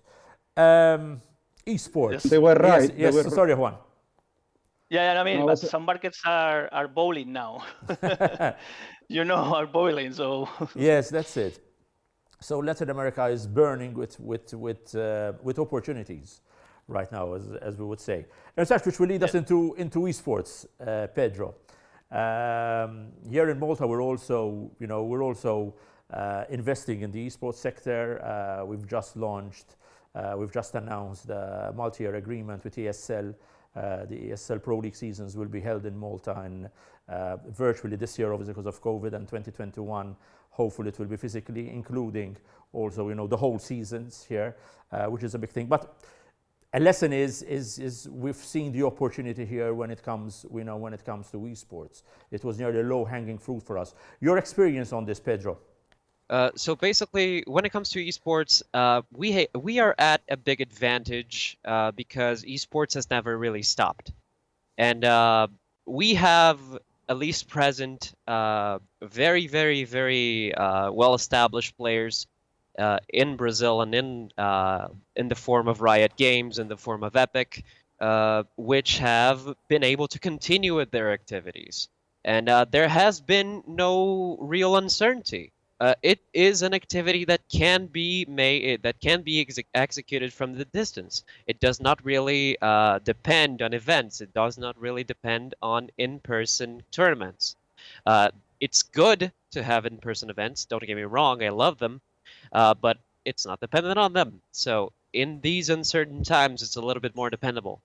But one place where esports are an ace in the hole for a lot of people is that any market that wants to have longevity needs to keep bringing in new people, and millennials and Gen Z are excited about esports in a way that they are not that excited about traditional sports. They understand the digital world a little bit more. They understand digital sports a little bit more. They know what they like, and they know how those things work a little bit. They're a little bit more familiar with that world, which gives them more confidence and which leads them into our side of gaming with a little bit more excitement. And when you have a public like that is interested in gaming and it's interested in esports, you can build a movement. You can build pressure on governments and regulating bodies to ease up a little bit and make our activities easier and more flexible. Yeah. Eddie, your take on esports and the opportunities, maybe from your area? Yes, thank you, Ivan. I see similarities in terms of the audience shift that we experienced in a way thanks to COVID. I mean, our products, which are let's say a hybrid between a live casino and a sports betting product, have benefit in a way from the absence of sports events during COVID. I mean, I must say that pretty much 80% of the players that use bet games, live games played by a croupier with fixed odds betting options, come from sports betting, not from casino. I mean, this is curious. You might think our themed games look more like casino, but actually the cross-selling of players comes mostly from sports betting players. Why so? Why we think this is happening? Because our games have the same mechanics like fixed odds betting. They are very quick. We have draws every 3 minutes. They are non-stop. You can have events continuously.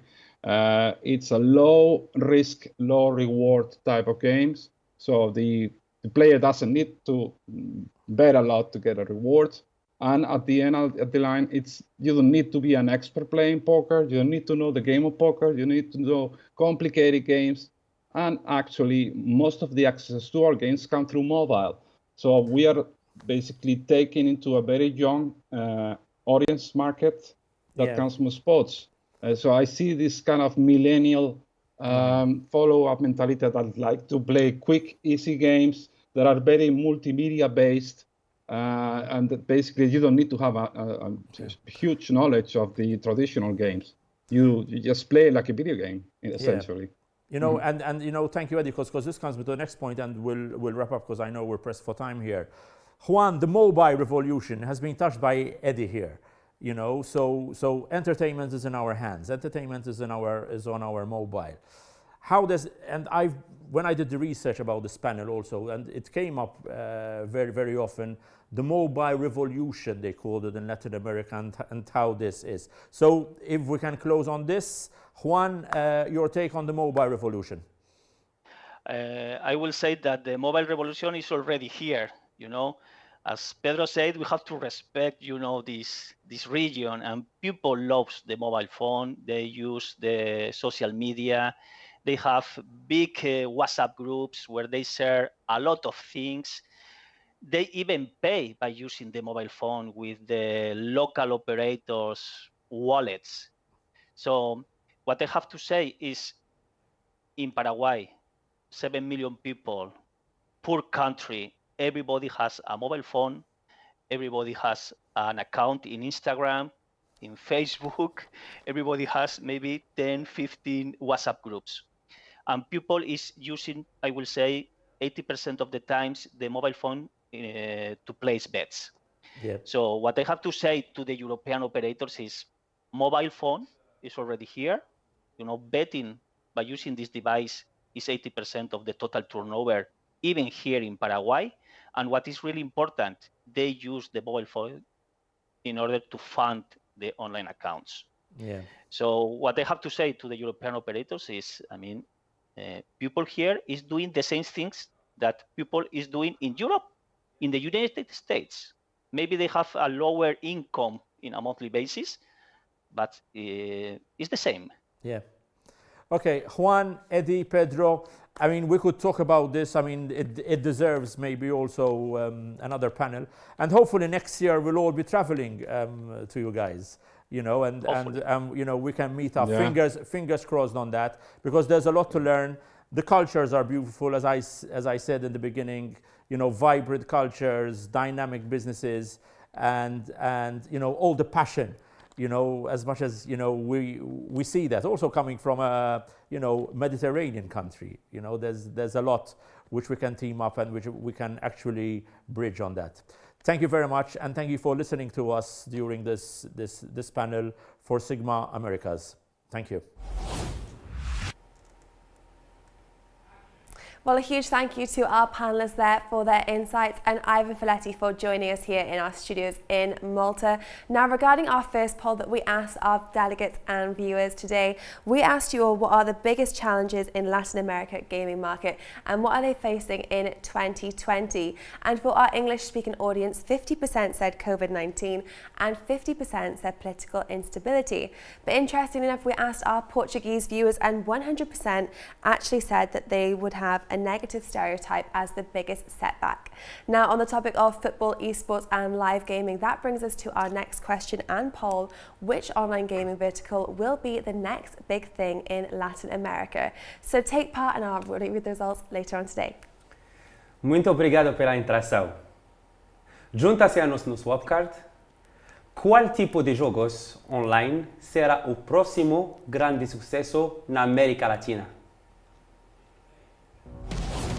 Hiring and building $1 million team across LATAM. Thank you, Jess. I'm Oliver De Bono, the COO at Condor Gaming, and I'm here with SiGMA Americans to discuss hiring and building $1 million team across LATAM. I have some industry veterans with me here in the studio today, Thomas, Chris, and Florencia, here to discuss what makes LATAM unique when it comes to hiring and building the right teams for your company's growth. Now, we know in recent years LATAM has become a very big focus, both locally and internationally. You have European and North American operators who are looking to create teams focused on this market. But it's not just the operators. There's the B2Bs, there's the ancillaries. So there is a huge demand for talent in LATAM. But the first question it begs is, does the talent exist? So Thomas, I want to start with you on this one. Looking at a recruitment background, you probably understand very well how many good, let's say, persons exist within this market that are available to, let's say, support the growth of businesses. So would you say that the LATAM market has a strong presence of talent that can help growth within the gaming sector? Thank you, Oliver. Really appreciate the question. Very pertinent question, I must say. I would say yes, from a willingness point of view. However, there's also going to be a certain degree of willingness from the operators to not only train, but actually print their culture and the whole iGaming culture, which is a whole different segment altogether. So if we look at it from a willingness perspective, yes, I think there's plenty of talent, and I'm referring specifically to Brazil right now, because yes, when we say LATAM, when we say Latin America, we're talking about a massive continent with very different countries in there. So we got to be very mindful of those differences as well. So if I can pinpoint Brazil to be able to answer your question a bit more precisely, I would say yes, there is plenty of talent, but the operators must also be aware that there's going to be a certain degree of work in training and preparing the specific talent for sure. Okay, that's very interesting. And you mentioned Brazil, which is one of the interesting markets. Many operators are initially looking at that, let's say, as the stepping stone into the market. Now, we saw years ago that a number of operators did establish teams. And there was a little bit of the irony that, okay, Brazil speaks Portuguese, so I can hire someone in Europe who's a Portuguese speaker. And this is what I think a lot of our operators may have done wrong in the past, because we have, through this entire conference, realized that localization is the biggest key to the Latin American market. It is all about localization. Whether it's your team, your support, your product, your marketing, everything needs to be localized. So when we talk about localization, I think the people are the most important factor. So talking about this, there are major differences. So talking about Brazil, we have this talent that has existed, but do you think that, let's say, in certain areas of the business, that people do need to be local to be able to thrive within the market? Thomas, just a little bit of elaboration. What, like, language differences and personalities, they do differ greatly in LATAM. So would you say that you would need, let's say, local staff to develop the strongest possible team? Yes, no, absolutely. I think you've hit the nail on the head. I think we need to be very humble in our approach. However, it is very correct to say, Oliver, that this is a mistake to approach Brazil. If an operator is serious about Brazil as a market, they would consider as well the importance in localizing and regionalizing, we can even use the word, all aspects, all sectors, all departments of that specific market. Otherwise, I mean, you're not able to get the results that you're willing to get. So from a culture perspective, there's differences. From an approach perspective, Brazilians are much more relational. We expect that interaction on a full-time basis almost. I remember getting some feedback from a call center, from an iGaming call center that I used to manage, and there were some Portuguese people from Portugal there, and they were saying, I don't know why the Brazilian player keep on coming back with the very same questions over and over again. But guess what? That's in our nature. We're going to go back to the call center asking how to deposit. Yeah, we lost you a bit there, but I can get it. They didn't understand the answer, which is the reality when you're looking at such localized regions. But let's take it up a notch. Chris, I want to move over to you for a second and just understand a little bit. Looking at, for example, more management persons or highly experienced marketeers and so on. It is hard to find because the markets are relatively new. So just a quick question. I mean, from your opinion, Chris, would you say how many good marketeers exist? And I'm not asking you for a number, but finding them is always a struggle. Would you go in the direction of, one for each country, because you need to localize? So in your experience, what has been the biggest difficulty in localization for these highly skilled persons? Well, the key word, Thomas just said it, you need to be humbled, because sometimes when you hire people from abroad, that they already mastered some markets, they think they have the keys for everything. But they need to be aware that Latin America has very special needs. When it comes to that, in the past we've had some experiences with previous positions where they didn't fulfill the needs that we had. So yes, it's difficult to find them, and also it's difficult to make them understand that there's the need to reprogram themselves and learn again from a completely new market.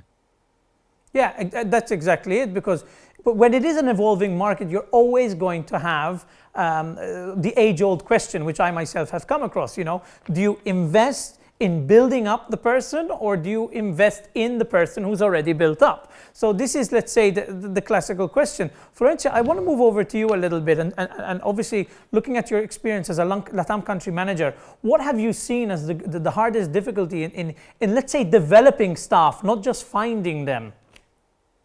Well, it's a very interesting question, because I think it's a combination of everything. You need to hire people who has some skills, and also you need to invest time to training.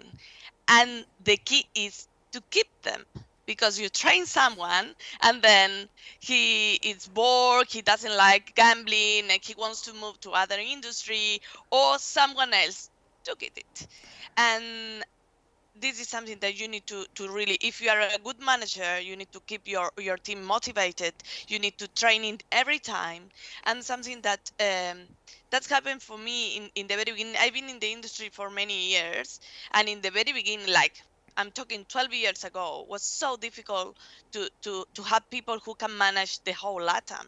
And that is also something that is very difficult, because you may be a master in Brazil, but then you are horrible in Mexico. Yeah. Or the people speak different. I'm from Uruguay, and we have, I must say, like a neutral Spanish, where everybody can understand, and it's kind of people likes how we speak and understand each other.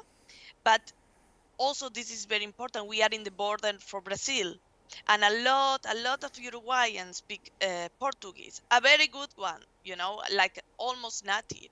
And I've been in one of the biggest companies in Brazil, and we have all our team was speaking both, actually 3 languages: English, Spanish, and Portuguese from Brazil. And that helped us to manage the whole region. But sometimes when you move up, like Mexico, Colombia, Costa Rica, they have different accents, cultures, and as Thomas said, sometimes they don't know like payment options, what is the difficulties. And for me, it's you train people, you make capable to understand, but the key Florencia, I think we might have lost you. Can you hear me? Oh, there you are. You need to have someone from Mexico. Yeah. Well, that's it. So and even it's the same in Colombia, and like you can have a whole team in I don't know, based in Uruguay, in Argentina, wherever you want, but you need to have localized people who can help you to understand what is happening. So yeah, again, we go back to localization is the key. And you coined on something quite interesting, because we have seen this in Europe, especially here in Malta, which is quite interesting, because the gaming industry did flourish very, very well on the island. However, after a number of years, when many people were trained up, you started to get these huge amounts of movement between the companies. So people were getting headhunted. You spend 1 or sometimes 6 months, sometimes 1 year, sometimes 2 years investing in your people.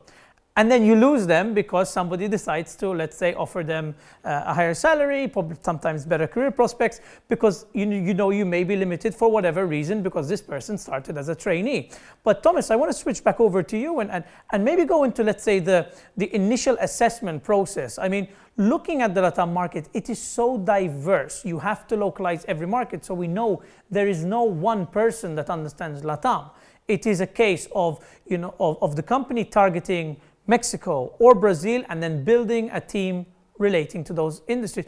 But what would you say are the key factors when hiring? Would you say it's hire the talent who has the experience, or again, build into the people who may be interested in the sector? Your opinion there?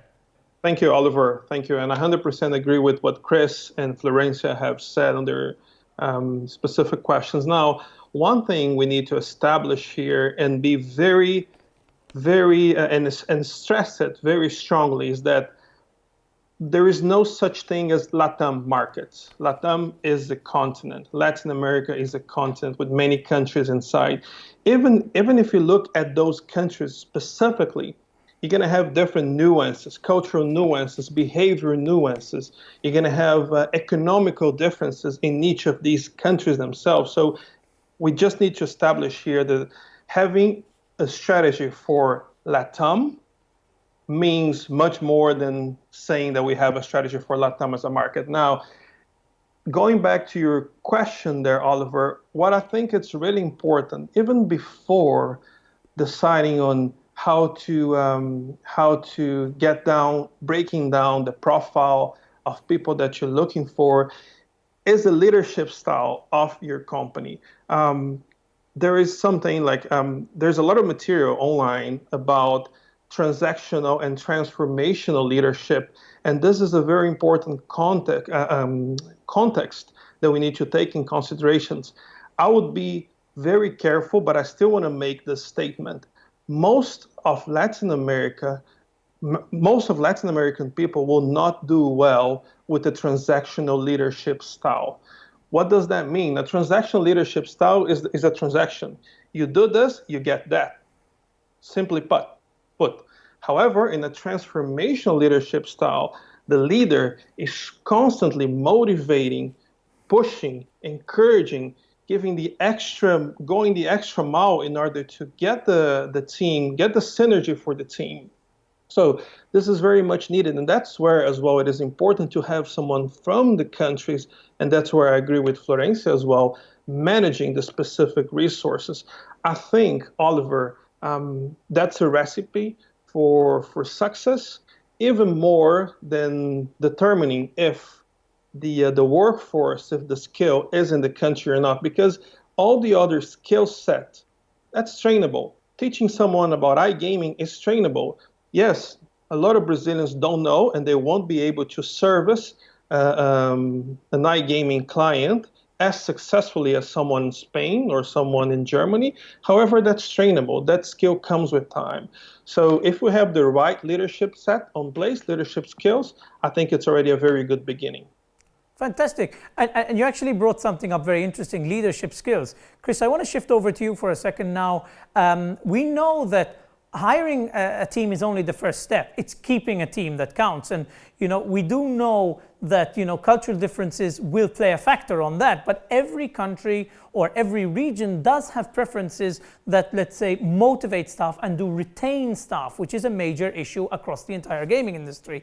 So speaking about LATAM in particular, maybe we can even pick up a couple of, let's say, particular countries. But are there any particular requirements for managing and maintaining a team in LATAM? I'm just going to throw this out here. For example, we know in more Western states, in the US, in the UK, Malta may be included, you do have a huge emphasis on career prospects and growth, but leadership is slowly evolving. You have certain trends coming out of Scandinavia as well. And then if you look at the States, you've got the whole Google, Facebook style offices, which have come into the gaming industry. But LATAM specifically, Chris, I'd like to see or to understand if there are any particular areas that are unique to LATAM. Yes, sure. When it comes to leadership and trying to retain your staff, I strongly advise that you recognize the fact that people is not working only for money anymore.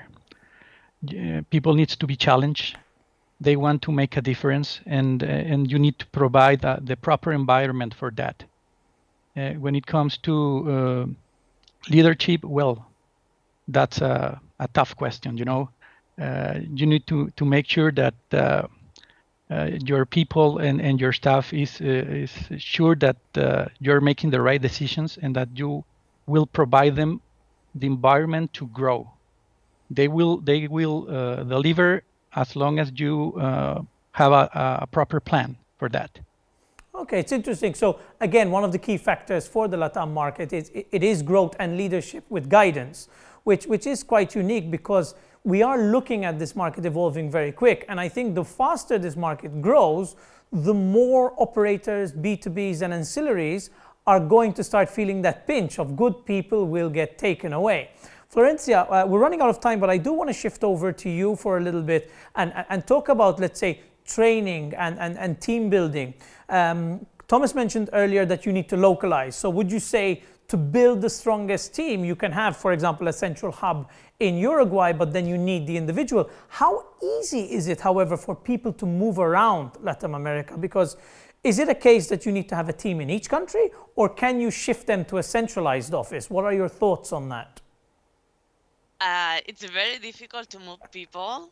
It's, yeah, and you know, something that is very important here is that you need to, and companies are not so big sometimes. And what you need is you need to share teams. For example, you need to talk with a localized team in London who give you some information to you, and you need to translate it.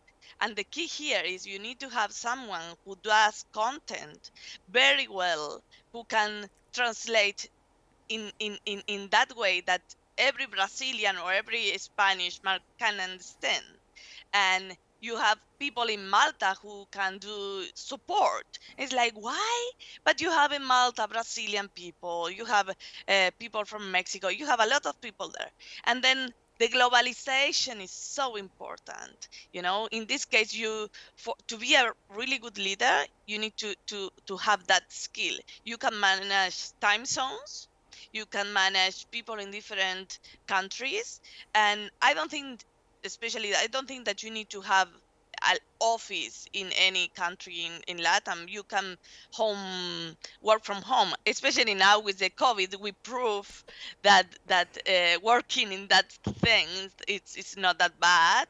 And team building, you know, well, let's do one per year, let's have a meeting in one place, maybe around one conference or wherever, and work together for 1 week. And this is essential. Talk to the people in the other office. You know, I have time to talk with people in Curacao, people in Malta, people in Portugal.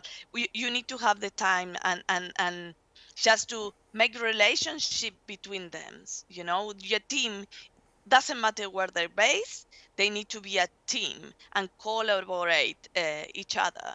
Even the time zone, sometimes you speak with someone, you say, oh my God, sorry, it's 8 in your country. No, no worry, Florencia, it's fine. You know, these things happen. But that is the key, you know, just to have a strong relationship between them. Yeah, so we're seeing a pattern emerge here. So we can see the fact that, you know, LATAM does require localization. It does require a lot of attention and leadership skills. And you said something very interesting earlier, you know, that the pandemic situation did kind of open a door for businesses to say, wait a minute, we don't need to centralize, you know, the entire operation in an office in Malta, which has changed and opened a lot of opportunity for businesses to say, okay, we can have 3 people working from home in Brazil, 2 people working from home in Uruguay, and so on and so forth, which is, I think, one of the very interesting factors to allow for better localization. You also touched on something I found really interesting. You said that content comes from an office in Malta and then is told to translate. But I think when you are looking at localization and you want to have the best people, I think it has to be a case of allow them to also create the content because they know their culture and their market. So building that team in LATAM, it sounds like it does need nourishing and it does need leadership, which are, again, the key fundamentals to building any team. Unfortunately, we are running out of time today, but I just want to thank everyone for being here. Before we close off, Thomas, I just want you to jump in there. What would you say, the key factors, couple of words on building the team in LATAM? Am I right to say it's leadership? Is there anything I've missed? Anything that you can add? I think that the key, okay, go ahead, Thomas, please. Yeah, Thomas, and then I'll pass on to you, Chris. Thank you. Sorry. Yeah. So I think the operators, my fellow colleagues and operators need, if you have a plan for a market, for a Latin American market, just make sure that you can almost like tailor make it as much as possible.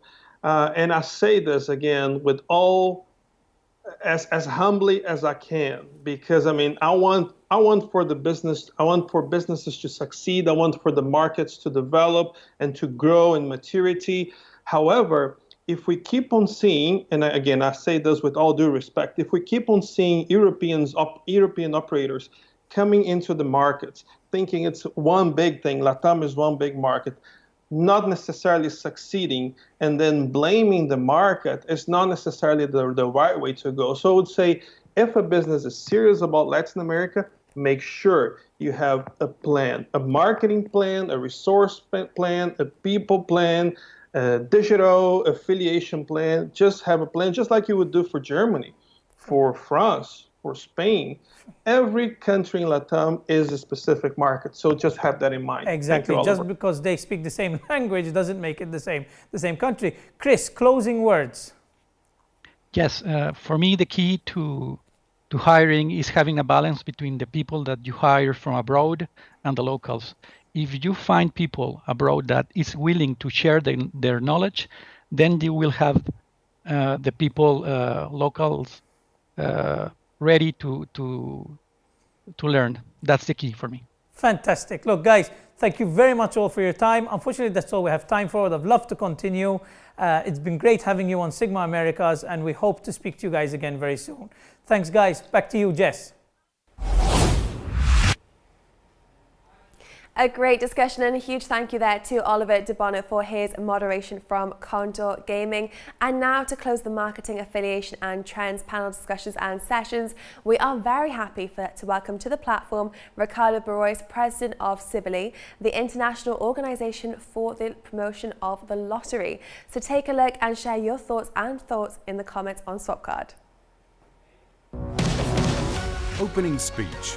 Interview with Ricardo Barrios Quinteros, President of SiGMA. Good morning to all those watching.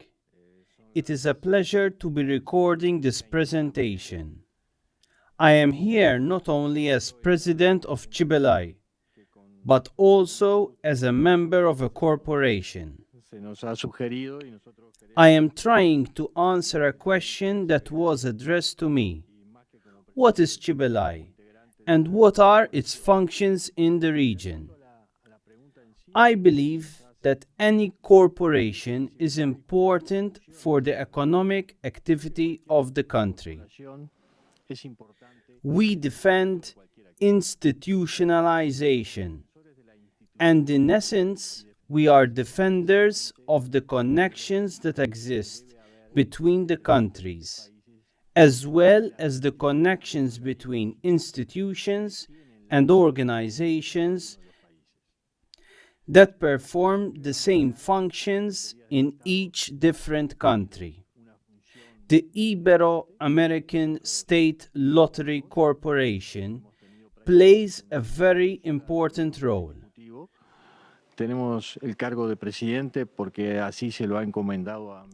We, SiGMA, are new and have practically had only one executive meeting. From this meeting, we were selected to represent the corporation, and we understand the very important function that it serves. The connection, the coordination, and the transferring of information for each country. Even though today we do not have a physical presence, which is very important for both in life and for corporations, because the natural approach that physical presence gives you is very important, even to solve problems. There are many challenges to be met based on what has been done.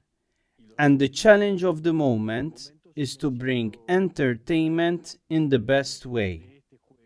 That is, not only giving guarantees to the public, but also guarantees to the country.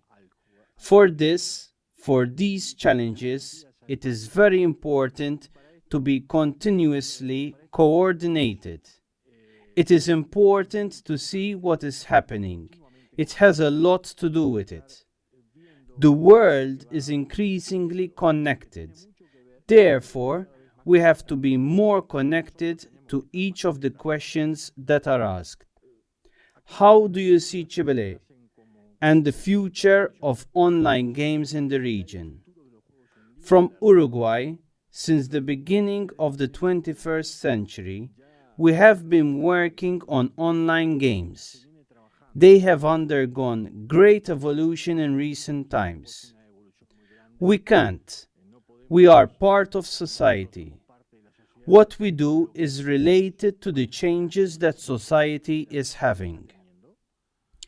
Online games, and we see this during this pandemic that is attacking the world, have been very important because it's become a part of entertainment.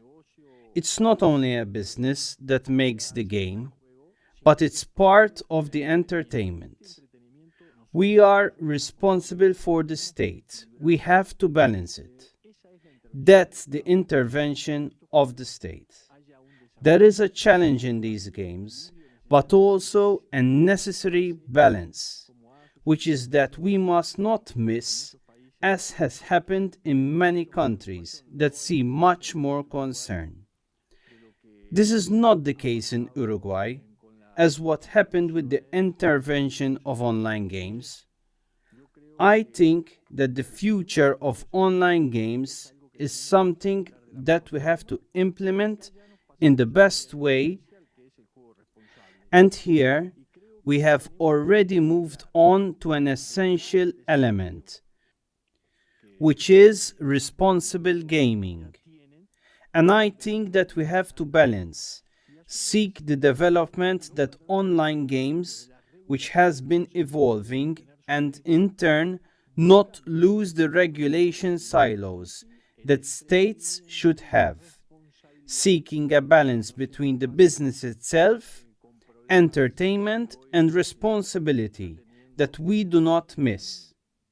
With problems that society is having today in terms of the games not having the proper control, I think the last question is very challenging because it says, Pues dice, ¿cómo puede la lotería reconectarse con la generación del milenio? how can the lottery reconnect with the millennial generation?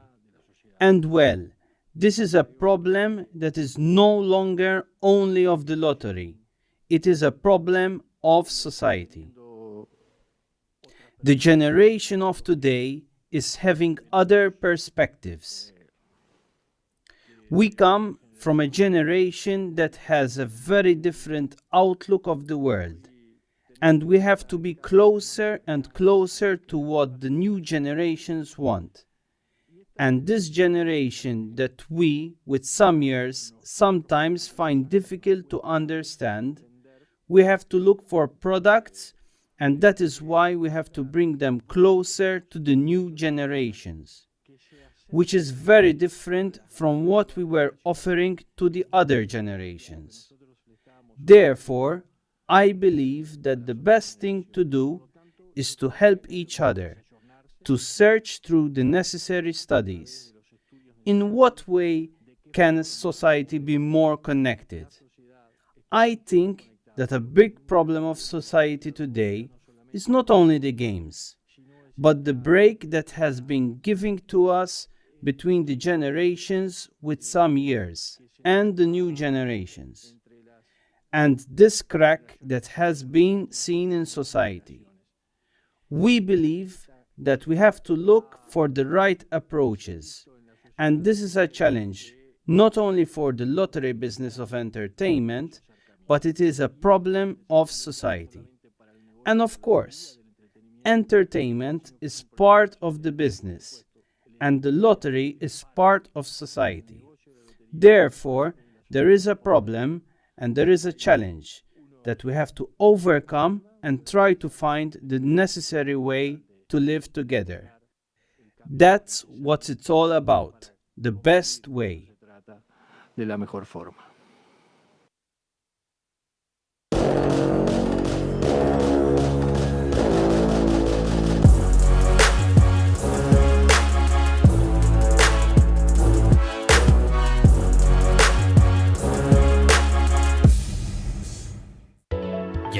Brazil?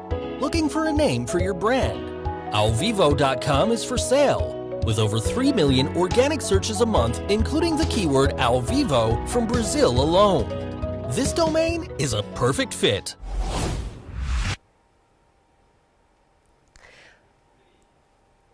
Well, we're over halfway through the day. A huge thank you to our previous sponsors, and now thank you to our new sponsor, Mondo Gaming, for sponsoring the upcoming track.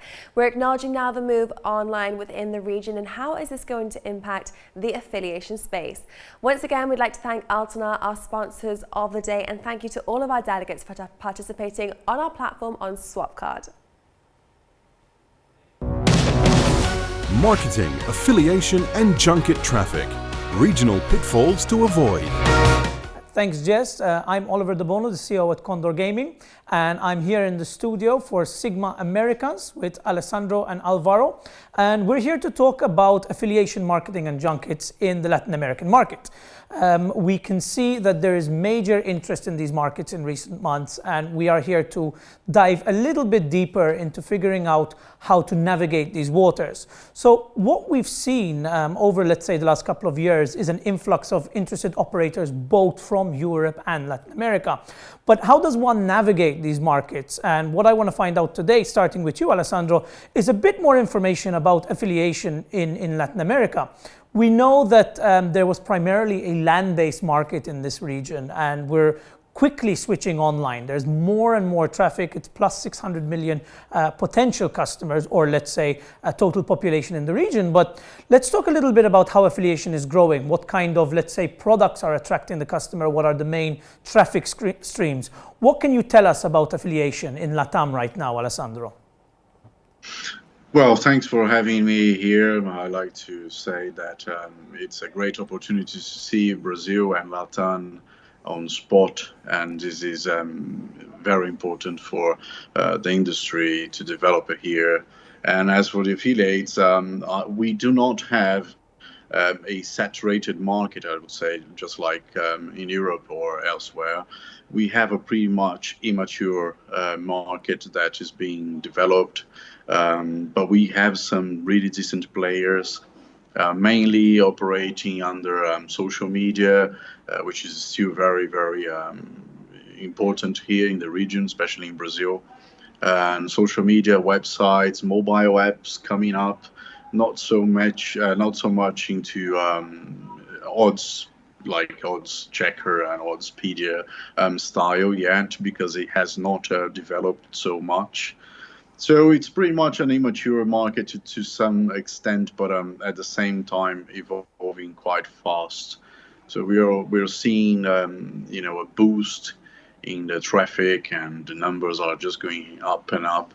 But at the same time, it's kind of like being hard with the whole pandemic thing, and it hit sports betting market massively, which kind of like contributed to the casino traffic to grow, but at the same time it was problematic. But overall, mainly websites being the main source of traffic, and social media and channels like Telegram or WhatsApp groups is still very popular, I would say. Okay, that's very interesting, because you mentioned a couple of alternative means. So we know much of, let's say, the European and Asian, maybe North American markets you have a lot of keyword SEO affiliates, let's say, generating huge amounts of traffic, but you mentioned some interesting means over there. So going into it specifically, do you find that customers are searching for these games, or is it more of a case of cross-selling? Are they searching for things that they know, and then affiliates have the opportunity to cross-sell them into casino? As you said, sports was down due to the pandemic in recent months, and it did create an opportunity for the casino games. But that being the case, was it a case of interesting these customers through actually advertising the casino, or were they coming in looking for something to play on and then being pushed into sports? What was the main means of attracting the customers? Yeah, cross-selling, I would say it's a very interesting aspect, because mainly the general population doesn't really understand some specific markets on sports betting, for example, they will come and they will play, or they will place bets on more traditional ways, traditional to Brazil at least. So exact score, or who's going to win or lose, or if it's a draw, the very basic kind of betting. But this is also evolving. But the cross-selling then, due to the pandemic, actually happened quite fast. And we've seen a number of cases of esports picking up a little bit as well, and the casino games as well. So the casino became the first choice to some people that were used to, use the websites as an entertainment tool, and eventually they didn't have the sports there. So they migrated sometimes to casino products or esports or virtual sports. So suppliers of virtual sports here got packed with people lining up to be integrations and etc. So yeah, but the cross-selling is a key part, I would say. Fantastic. Well, that's very interesting because, as I said earlier, it's always been quite a sports-dominant market, and there's been a recent upsurge in casino. But Alvaro, over to you. What I want to touch on a little bit is, we've seen a lot of odds sites, a lot of, let's say, some of the larger brands who've been channeling mass amounts of traffic. I mean, I've seen some huge brands doing 6-7 million views per month on sports scores, football, and other events that are primarily the interest in Latin America. But do you find that traffic converts? What are the numbers like? There must have been a huge effect during the pandemic. But going back to the essence, is there still a massive interest in the sports betting culture? And has it gone online from the offline sector in recent months, Alvaro?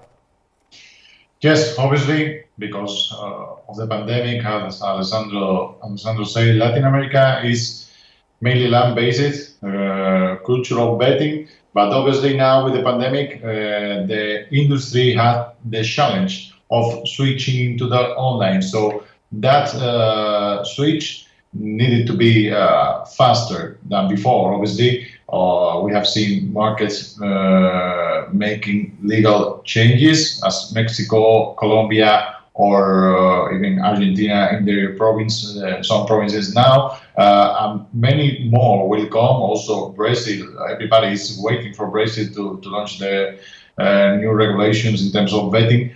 Obviously, the pandemic make all these countries to switch into the online businesses, as well as the customers.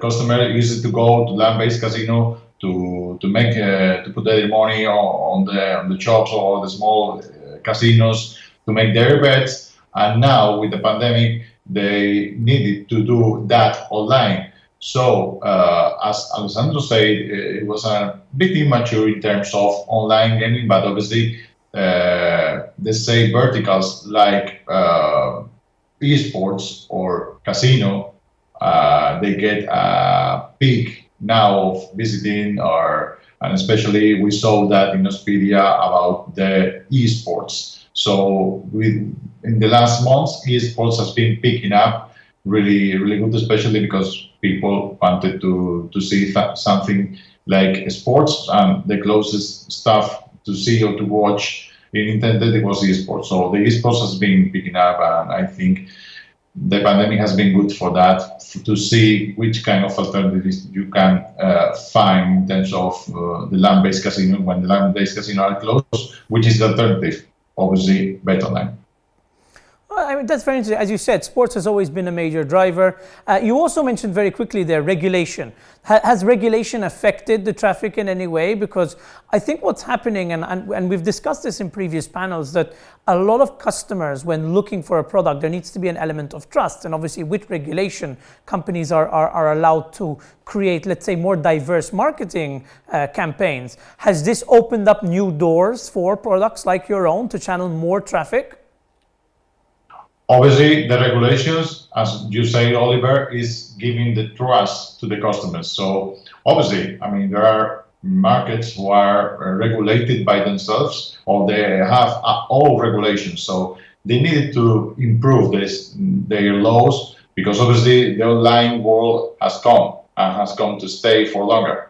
So as happening in Europe, with several regulations. Now Latin America has the challenge to regulate their markets. It's happened to Colombia, who has probably one of the best regulations in the world in terms of online gambling, and it's happened also to Mexico, where now has arrived and many more operators are arriving now, especially the biggest brands, and they are trying to compete with Caliente, who is the biggest brand there in land-based and also online. So they have a double challenge on Mexico, and it's going to happen. It's going to happen also in Colombia. It's going to happen also in Argentina by province. It's going to happen for sure in Chile, Uruguay, Peru. It's going to happen everything, also in Brazil. So I think this is going to be a key part of the success of the online industry, the online betting in the whole continent of South America.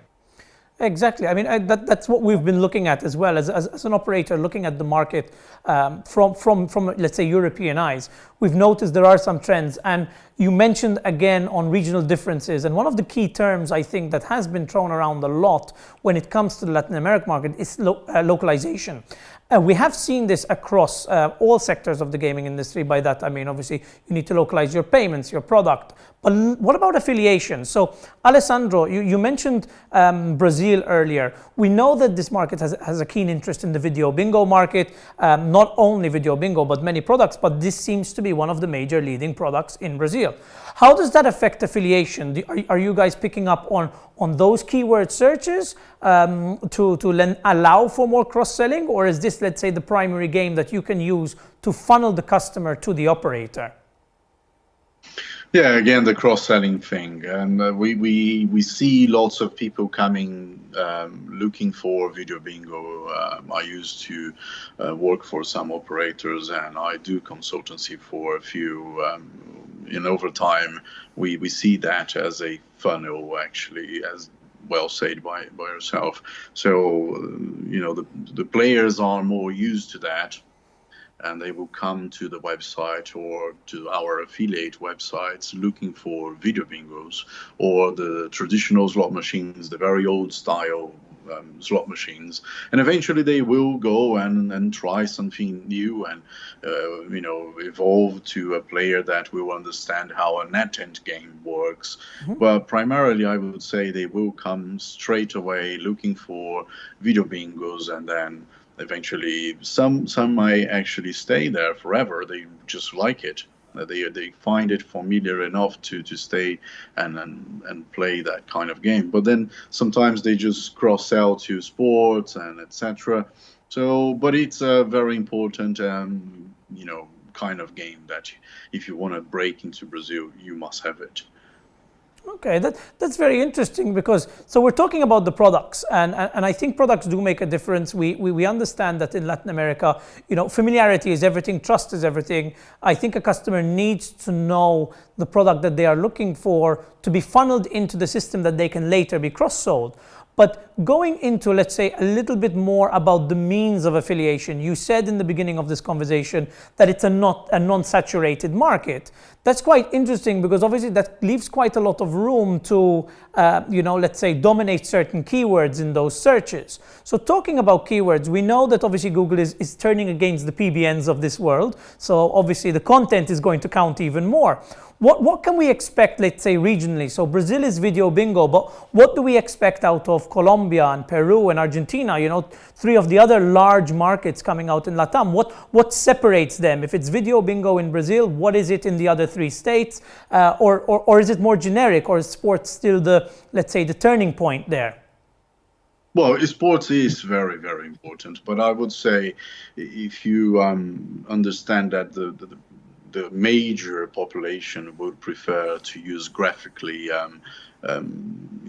beautiful designs rather than long texts. Videos will make a lot of difference as well. So video tutorials, basic tutorials on how to register or how to make a deposit, how to place a bet, etc. So I would say one of the key things in Latin America in general, including the countries that you mentioned and others, would be to have a graphically appealing communication to the audience. They will find it easier to understand an infographic other than a long text explaining the theory behind it. So I think it's one of the key drivers here is to be, for the localization, I mean, is to be graphically pleasing. I see that's really interesting you say, because you mentioned the infographic before, and that's actually new.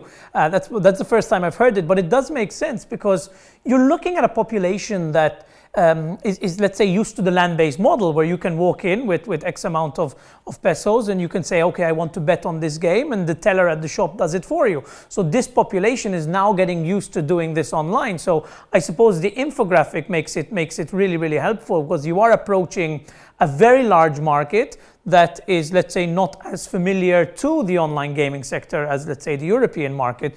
But it's quite interesting you mentioned that, because I think with that funnel comes education. And as we move along, the affiliate process, if you can explain to the customer what will happen in the next step, how easy it is to register, then obviously you're creating a customer more so than just moving one. So it's a very, very interesting fact. But I want to switch over again back to sports and the land-based operations. Alvaro, we know that there are huge land-based betting operations in Latin America. How do we find these customers? Because I think in your case, you will still have a lot of land-based customers who come and look for the odds, who come to understand the prices, who want to see what the chances of the next game are to win for their favorite team. But how does that affect the player? So what is the, let's say, the kind of key role that is played to convert these land-based customers online when they are coming to brands like your own for information, Alvaro? Well, specifically, what we try in Expedia is to give all the information, as much as information we can, to the customers who come, as you said, Oliver, from the land-based casinos. Obviously, they can't get this information in terms of, okay, you can go to a land-based casino, but you won't find that information inside. I mean, you can see results, you can see how is it gonna get, or is the match going, or what scores at the halftime. But in Expedia, what we are giving them is an extra. So we are giving them advanced tactics coming from our benchmarking. Or with all of that, we are giving them also the best odds compared in the market. So as our new website is geo-localized, all our lanes-based customers will find their best bookies to bet.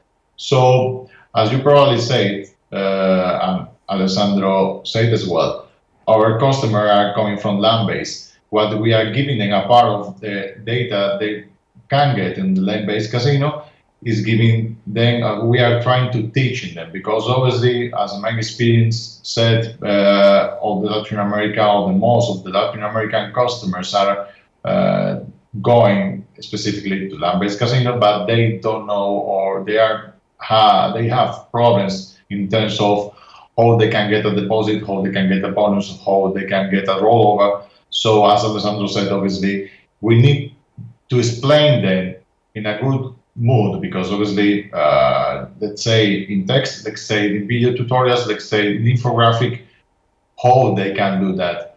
Apart of that, we are giving them all data for free, so they can check just our website in Expedia to see, okay, let's see River Plate or Boca Juniors in Argentina, they are scoring 2.3 goals per game. So you have these stats, you know they are there, and with this data you can also go to the odds and select what you want and try to get money, obviously. Well, that's exactly it. So again, we're going back to the idea of localization, looking at the data, looking at the customer behavior. But going on to customer behaviors, we touched on a very interesting topic earlier in one of the earlier panels, and we said that there is a sense of the interest within the bonuses online.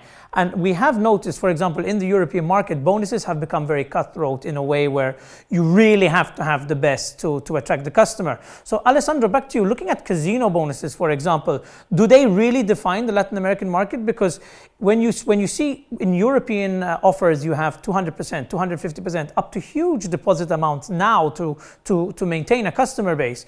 With such a new market in LATAM, how are customers responding to such bonuses? Is there a sense of distrust? Is it, wow, this is interesting, and it makes the conversion quite easy? Because there is quite a bonus-driven market from what I understand in LATAM, Alessandro. Yes, you are completely right. It is a bonus-driven country or even region, especially due to the fact that the trust is not the major fact here. So they actually would like to try before buying, and having a bonus scheme that is sensitive to their expectations is actually very important. So just from experience, if you come to Brazil with a bonus very strong, giving 100% on deposit up to, I don't know, 5,000, people don't even believe that it's real, or people will just doubt completely. They will say, oh, this is completely wrong. And so I've seen some of the operators that did a very good job by splitting the bonus. So you make the first 3 deposits. So instead of giving like 5,000 in upfront, you split that in, I don't know, three payments of 500, and people will just believe this is more realistic. And also the free bonus. They you know, all the major players in the market in Europe are not offering free money, but in Brazil, if you want to come and be successful, you have to consider having at least 1, 2, 5 euros free for everyone that comes to the website, and then you have to mitigate all the bonus hunters, etc. But it's another it's a whole different story. But yes, bonus is pivotal, is super important in the region. I mean, that's really interesting, because as you said, it's kind of like the lottery world, where people see, you know, winnings of hundreds of millions and say, okay, I'm never going to get that, it's not real, and so on. So if you go too high, you end up not only shooting yourself in the foot by attracting the bonus hunters, but you lose the legitimate customers who don't believe, you know, that those bonuses are real. It's a very interesting fact. Unfortunately, that's all we have time for today, but this was getting really interesting. I'd love to, you know, pick your brain a little bit later on this evening. But in the meantime, I just want to thank you both for your time. It's been great having you on SiGMA Focus Americas, and I thank you very much for being here with us. Jess, back to you.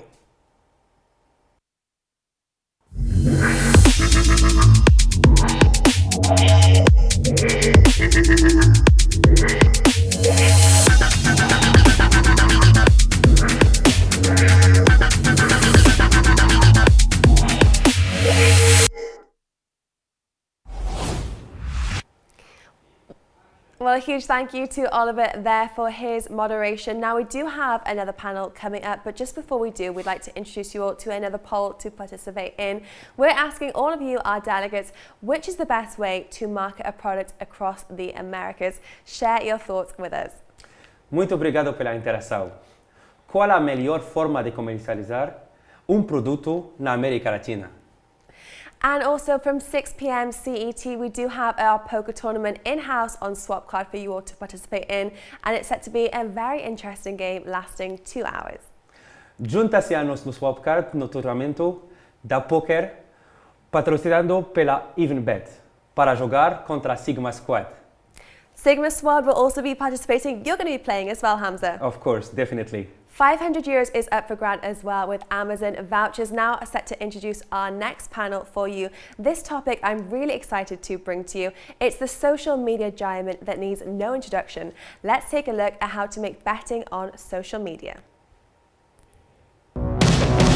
Betting on Facebook, a marketing goldmine across the Americas.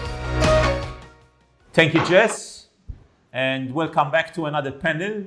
One of my favorites. I love discussing social media and the opportunities for social media and sportsbook across LATAM is a goldmine that one should explore in detail. And to do that, we have with us today L'Oreal, who's representing Facebook across Latin America. We have Javier Castro, who's representing Ads Murai, based in Colombia. That's a platform that helps operators target ads on social media as well. And we have with us Alvaro Jose, who's an operator from Rivalo. So we have a very distinct panel with us who will hopefully give us a lot of interesting insights into social media across LATAM. Welcome to the panel. Thank you so much for being with us. Thank you very much, Iman, for the invitation. Hi, thank you for having us. Pleasure all mine. We'll start with you, L'Oreal. Tell us a bit more about Facebook. How easy is it to access the platform and tap into the vast gold mine that exists on the platform already? What's going on at the moment?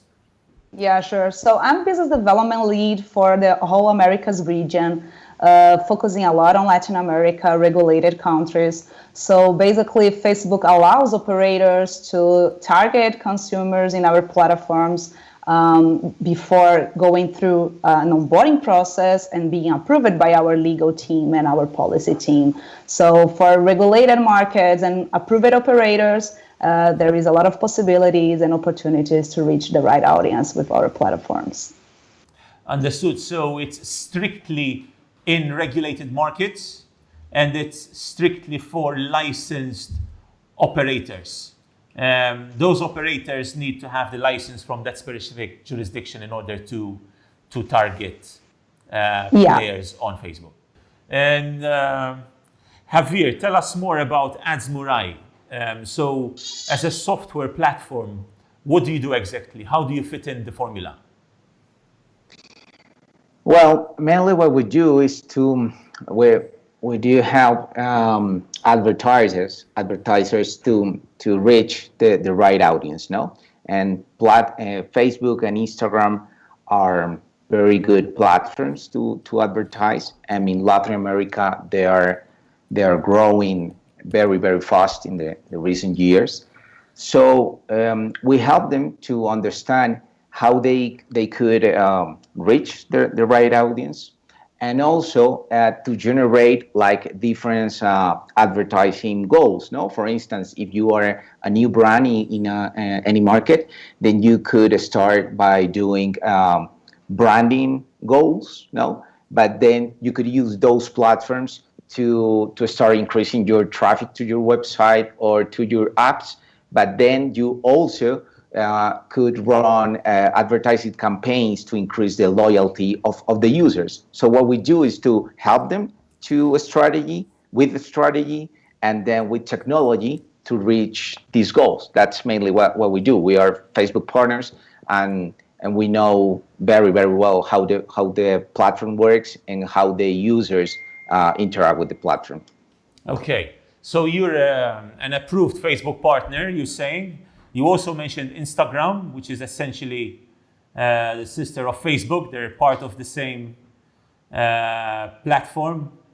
Any other social media platforms that anyone looking into LATAM should consider besides Facebook and Instagram?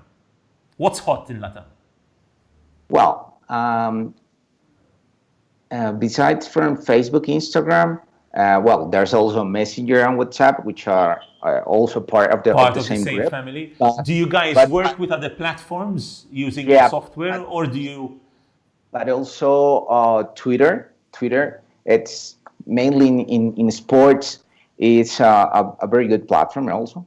Not as massive as Facebook, but is someone known right here.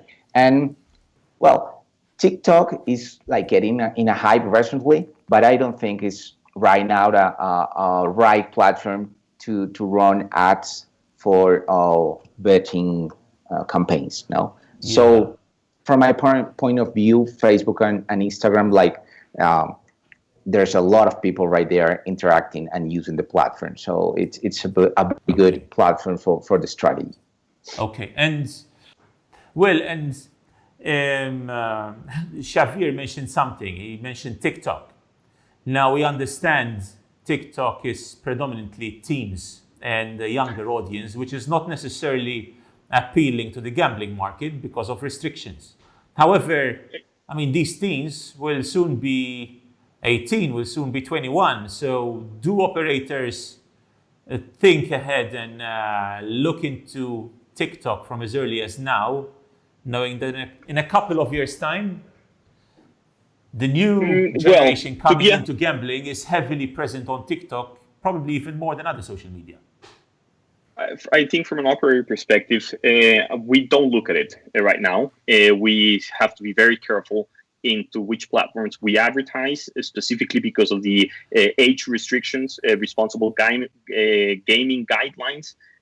Those are paramount. This is an industry just starting in Latin America, and it's a wave of new regulations coming down the road. So every licensed operator has to be very careful, very responsible in who they advertise with, where they advertise, and how they start making sure that their growth is consistent with the current regulation, is solid, and it's sustainable in a way that actually creates those synergies to grow as an industry. So to answer your question, no, we don't look at TikTok. We have tried different platforms. We have tried Twitter, but it doesn't even compare to the power what Facebook offers in terms of customer segmentation, of analytics, of how you can cross-integrate it with your different strategies. So from our operator perspective, we're not looking at those, let's say, younger social networks that are for I think younger audience. And what I think would happen in the future, Instagram, of course, you would say has probably a fresher audience than Facebook per se, but it's part of the same family, and we target and we use Instagram specifically for casino ads, and you have to separate between sports betting and casino. That's another differentiation that I would like to make, but we can go and talk about that as we move along. And yeah, I wanted to also ask Shafir what he observes from the multiple operators who use his platform. Is there a significant slice that belongs to casino, or is it, purely sportsbook along all fronts? Well, definitely it's increasing, and especially during the past months with all this. Give me numbers, rough estimates. How it 50-50, 60-40? I could say till last year, from our point of view, what we were watching is like 80 sports and then 20 casino.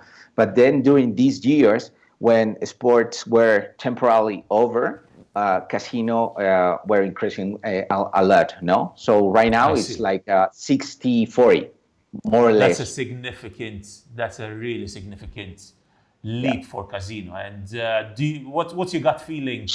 Do you think it's going to be restored back to pre-COVID numbers once all the sports goes back in action, people start enjoying football matches? Or do you think some of the casino traffic will stick?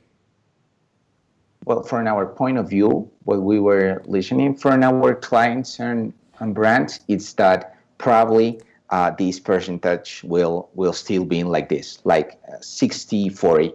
60 sports and 40 casino, because the users have been like used to bet on casino, and I think this is the trend. Yeah. Alvar, I had a question for you.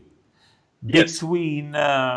Between of all paid advertising, but including SEO done internally, how much would you say the average operator, how much of the whole pie is made up of paid social media advertising?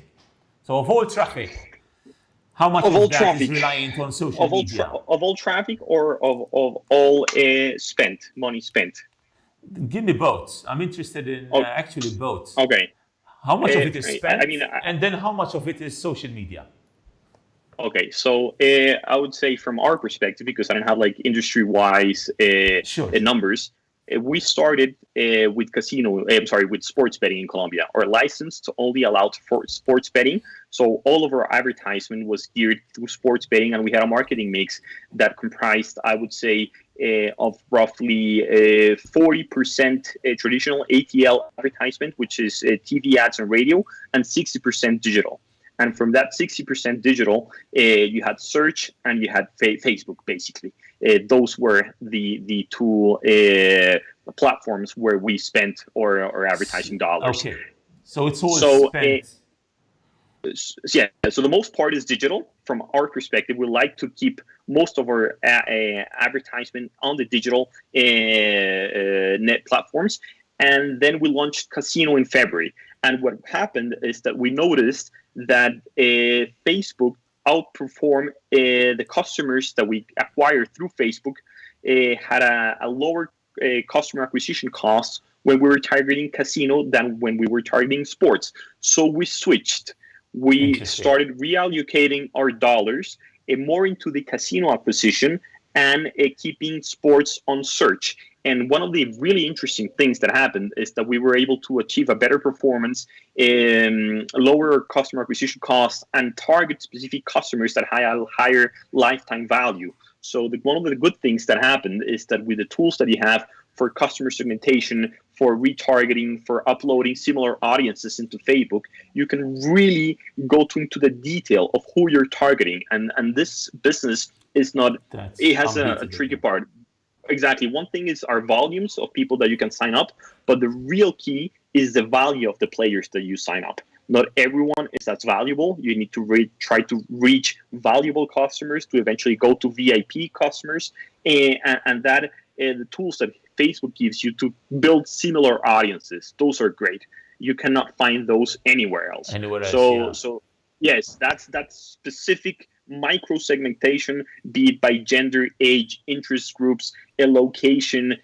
So for us, it's a data-driven advertisement, and we've been switching to it. I don't think that when sports kick back up worldwide, that we will eventually be switching. I think most of our advertising dollars are going to be on casino ads, on entertainment.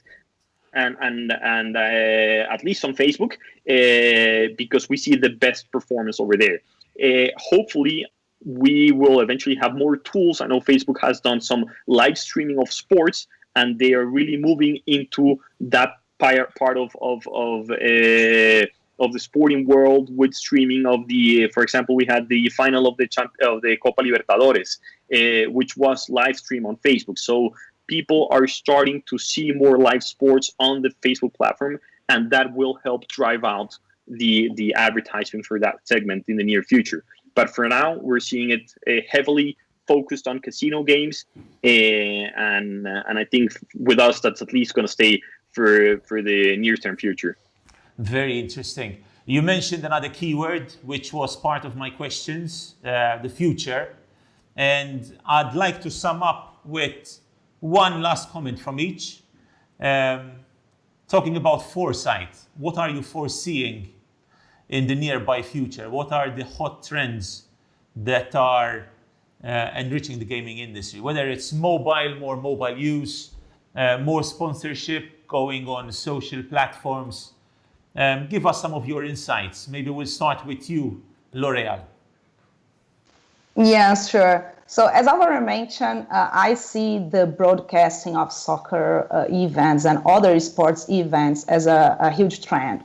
We launched Facebook Watch in 2018, and we closed the deal to broadcast Champions League. And this year, the finals of Champions League was the most watched event in the history of Facebook Watch. We have millions of people in the region watching.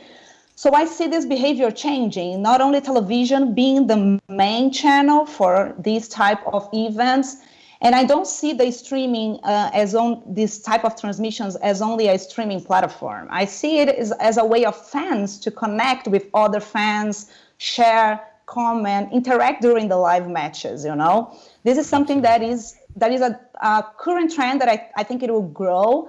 And in the future, we will have this connectivity being improved and leveraged by the new technologies that will probably arrive in the region, like 5G, AR, VR, new ways to interact with sports events. So the operators that can start studying about it and seeing how things are happening in Europe and United States, more developed markets, the technologies will probably arrive there first. I think we will have an opportunity to grow the region with new insights. So this is how I see the landscape for now and for the next years. And I believe that we have a lot of opportunity on social with that.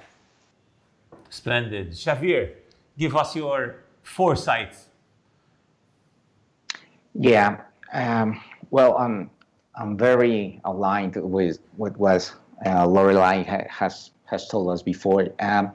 We see a huge opportunity in social media right here in Latin America, because all the players of the sector are right here. I mean, the operators, the players, the fans, the teams, everyone is interacting with each other on these platforms. So I think the opportunity to grow is amazing.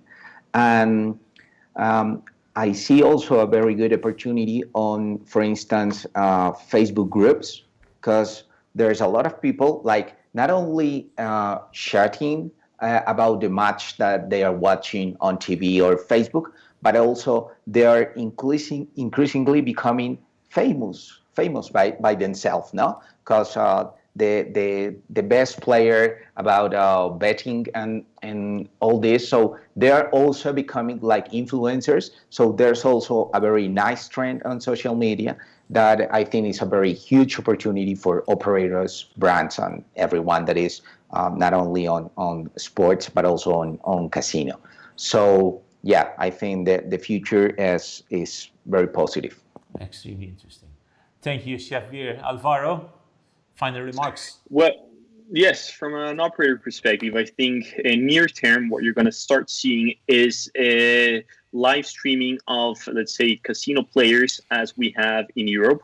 People streaming them like e-game players, but playing casino games and building up followers. So I think the the streaming platform of Facebook, where you have traditionally e-gamers streaming themselves play, that's going to happen to casino players, so that they know that they can show people how to play and which casino slots or games are the most fun to play at.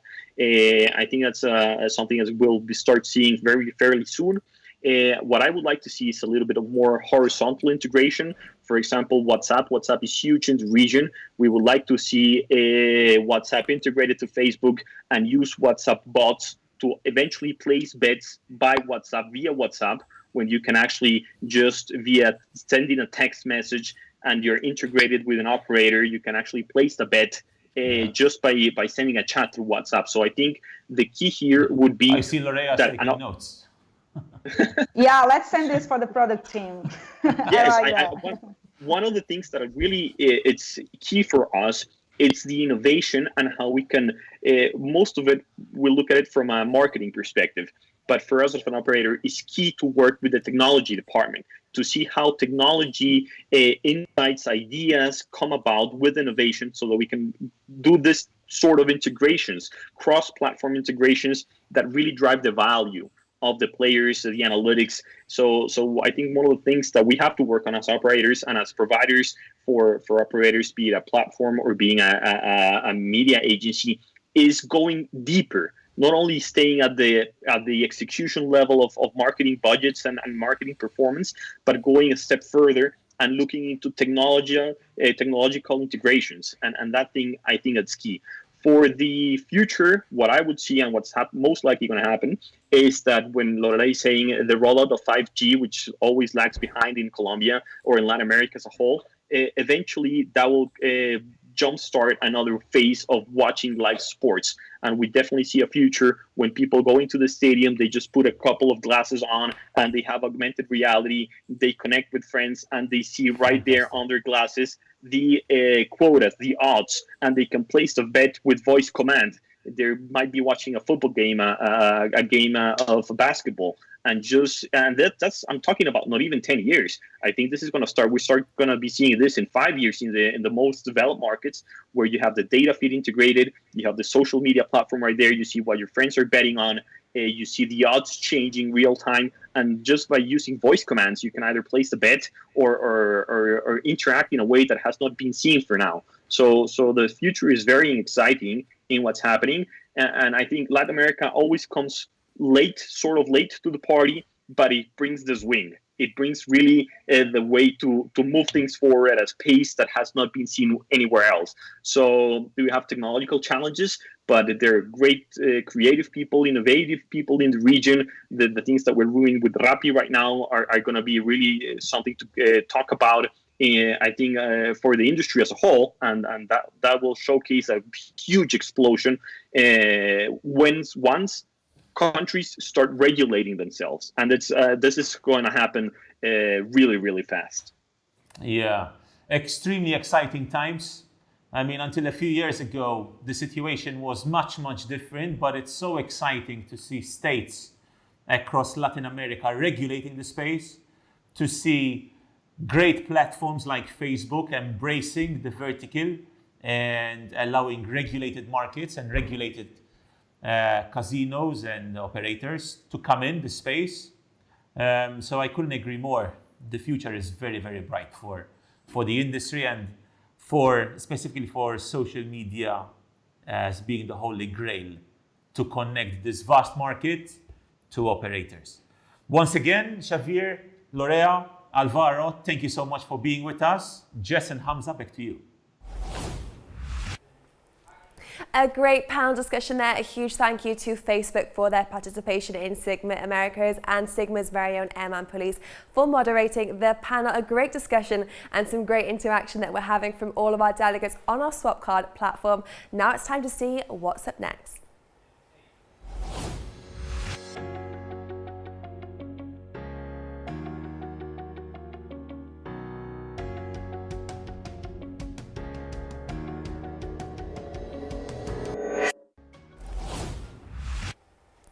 And as we start to close off the day, it's another final reminder that from 6 p.m. CET, we do have a poker tournament sponsored by EvenBet. If you've not yet registered, do sign up on SwapCard under the Entertainment and Sponsor tab and win up to €500 in Amazon vouchers. And to close off the day, I would like to thank Salsa Technology. We are now on the last track of the day to discuss payments and technology challenges.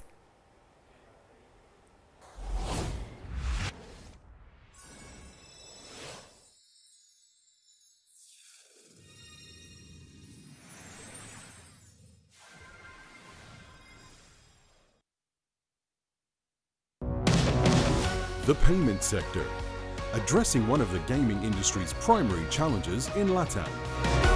Thanks, Jess. I'm Oliver De Bono, the CEO at Condor Gaming, and we're here with SiGMA Americas to discuss the payment sector in LATAM. Many people have this perception, especially looking at from the European markets, that LATAM is, let's say, a singular state with very, very similar behaviors and customers and payment methods in the region. However, we're here to, let's say, break that myth, because we do now, as we've developed into this market, realize there is far more diversity than meets the eye. I want to kick things off just a little bit with you, Matthew, just speaking about, let's say, the European markets and the differences that you found in Latin America. Just a bit of an overview, as there are some major differentials. How would you, let's say, best coin those differentials in LATAM? Yeah, so I think the European market is quite consolidated. I think you've obviously got the European market from a regulatory perspective is quite diverse, and there's a lot of local regulation. When it comes to payments, there's a lot of cross-border acquiring. Visa and MasterCard, you have one acquirer or two acquirers, and that covers you pretty much across Europe. LATAM's a very different beast. A lot of customers and operators that we speak to in Europe tend to think that, as you say, LATAM is just a country. They think, tell me the conversion rates you have for Visa and MasterCard in Brazil and we're good to go. But unfortunately, it doesn't quite work like that. There's a lot of challenges with alternative payment methods that are prevalent in the region. And as you say, you need to be focused on individual countries and understanding those individual countries. Just because you do Spain and Portugal in Europe doesn't mean that you can just turn up in LATAM and get going with Visa and MasterCard and hope everything works. There's problems with, obviously, the Visa and MasterCard cross-border relationships. They're non-existent over there. They don't do cross-border in the same way as they do in Europe. And then on top of that, there's different challenges with things like 3D Secure, local payment methods, funding, repatriation, and it's really important to have local knowledge, which is the exciting thing about this panel, that we have Ari and Alfonso, who are on the ground in LATAM, or the individual countries in LATAM, Chile and Brazil, obviously, and we can hopefully get a good insight into the region from these guys. Yeah, that's really interesting. I mean, you coined it right there. It's the cross-border payments as well. Someone really needs to look at. We have that in Europe, especially with SEPA banking. You can easily cross customers, against one account to another. But LATAM is a very different beast, as you mentioned before. Alfonso, I want to move over to you because, as we said earlier in the conversation, LATAM isn't one country. There are major regulations that divide each one of the states. So, what are, let's say, the main or the key criteria that create those definitions? Because in Europe, we know, as we said earlier in our conversation, there are a number of methods that you can be used across all, let's say, 27 major states. However, when it comes to LATAM, you have nearly as many, in some cases, per state. So, Alfonso, let's elaborate a little bit on the diversity of the beast that is LATAM and the potential that is there over there. Yeah, thank you, Ari and Oliver. Matthew, I think mainly we have two big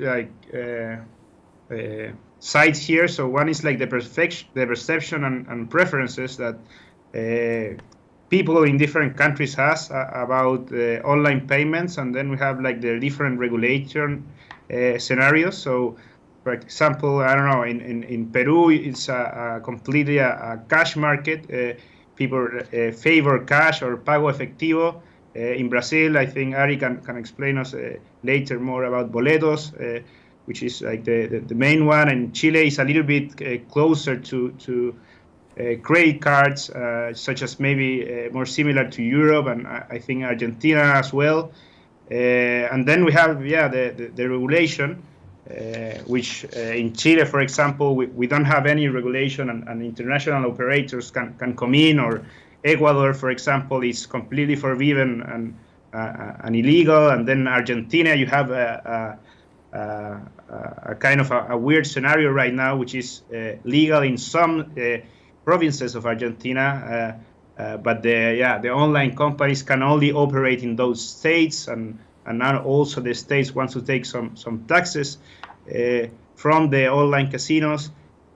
Colombia is regulated and most advanced one, and Peru it's a little bit similar to Chile, a little bit more advanced also in legislation. So it's each country is a different animal, and to go into LATAM, I think you have to look at each one of them as a different strategy, and yeah. Well, that's really interesting. As you said, you need to have a strategy for each of the countries. And what we want to do now is let's break down a little bit. One of the larger states or one of the larger countries that European operators have been looking at for some time, Brazil. Ari, I know you're a specialist here, and I'd love to go into a little bit of detail about the Brazilian payments market. We understand there's still a very strong cash market in Brazil, but you do have boletos, which is increasing, let's say, the presence of online gaming operators. So what can you tell us specifically that makes this market unique, and what we can see coming out in the next couple of months, years, and so on? Okay. Well, first of all, I think the size of Brazil, the population. Brazil has over 200 million people, about 160 million over 18. So that's the largest market in Latin America. That's the first thing. In terms of payment, considering part of the population does not have a banking account in that sense in major banks, and some of them are looking for other option as fintechs are very popular now in Brazil, because we have very strict regulations from the Brazilian central bank. So dealing with cash is an issue in Brazil. Although many people still use them, it's an issue. So I would say the easiest way to bring cash into the online gaming is the boleto, which is a payment slip accepted and issued by every bank in Brazil. And it's very popular. People use it for paying utilities, for example, or buying any sort of e-commerce items. So that's very popular. But on the other hand, it's also subject to fraud and money laundering. So the payment method, they have to be very cautious about that and have that in mind. You know, it's at Pay for Fun, what we do in terms of boleto, we only allow validated accounts customers to pay with boleto, and we set some limits for that, because we think that's the best way to have a safe environment. Okay, that's very interesting. And again, you know, it is a market with huge potential. You touched on fraud before, and that's actually another thing I want to touch into a little bit.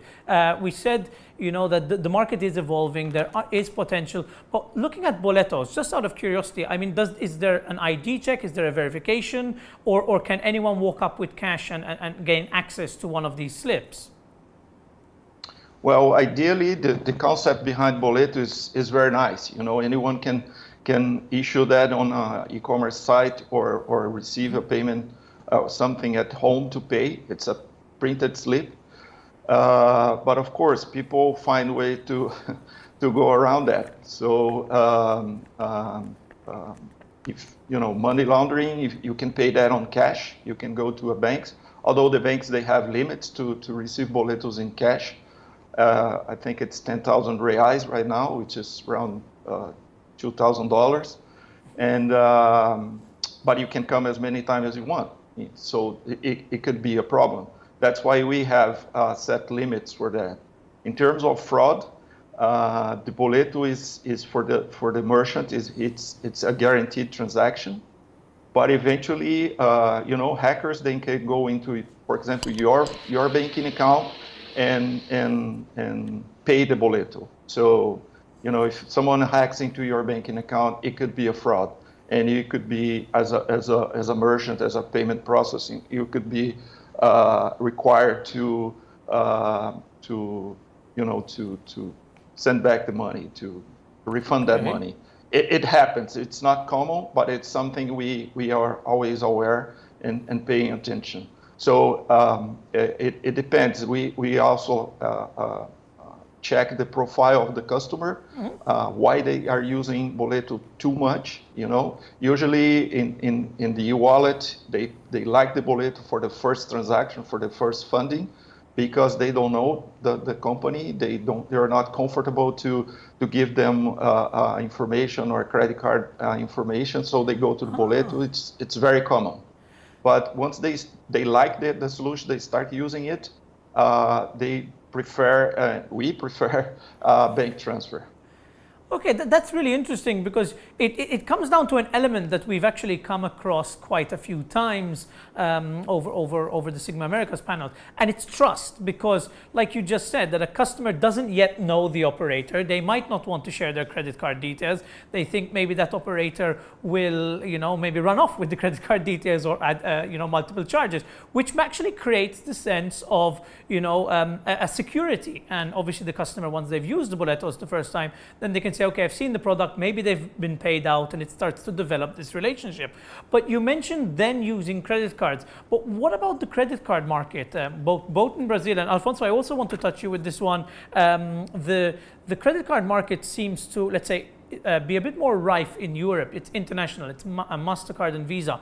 How does it sit across the LATAM markets? Because there are so many alternative means, very often bank transfers and particular brands within every one of those countries. So what can we elaborate a little bit on why, let's say, credit cards have not grown to the level they are in Europe and Asia?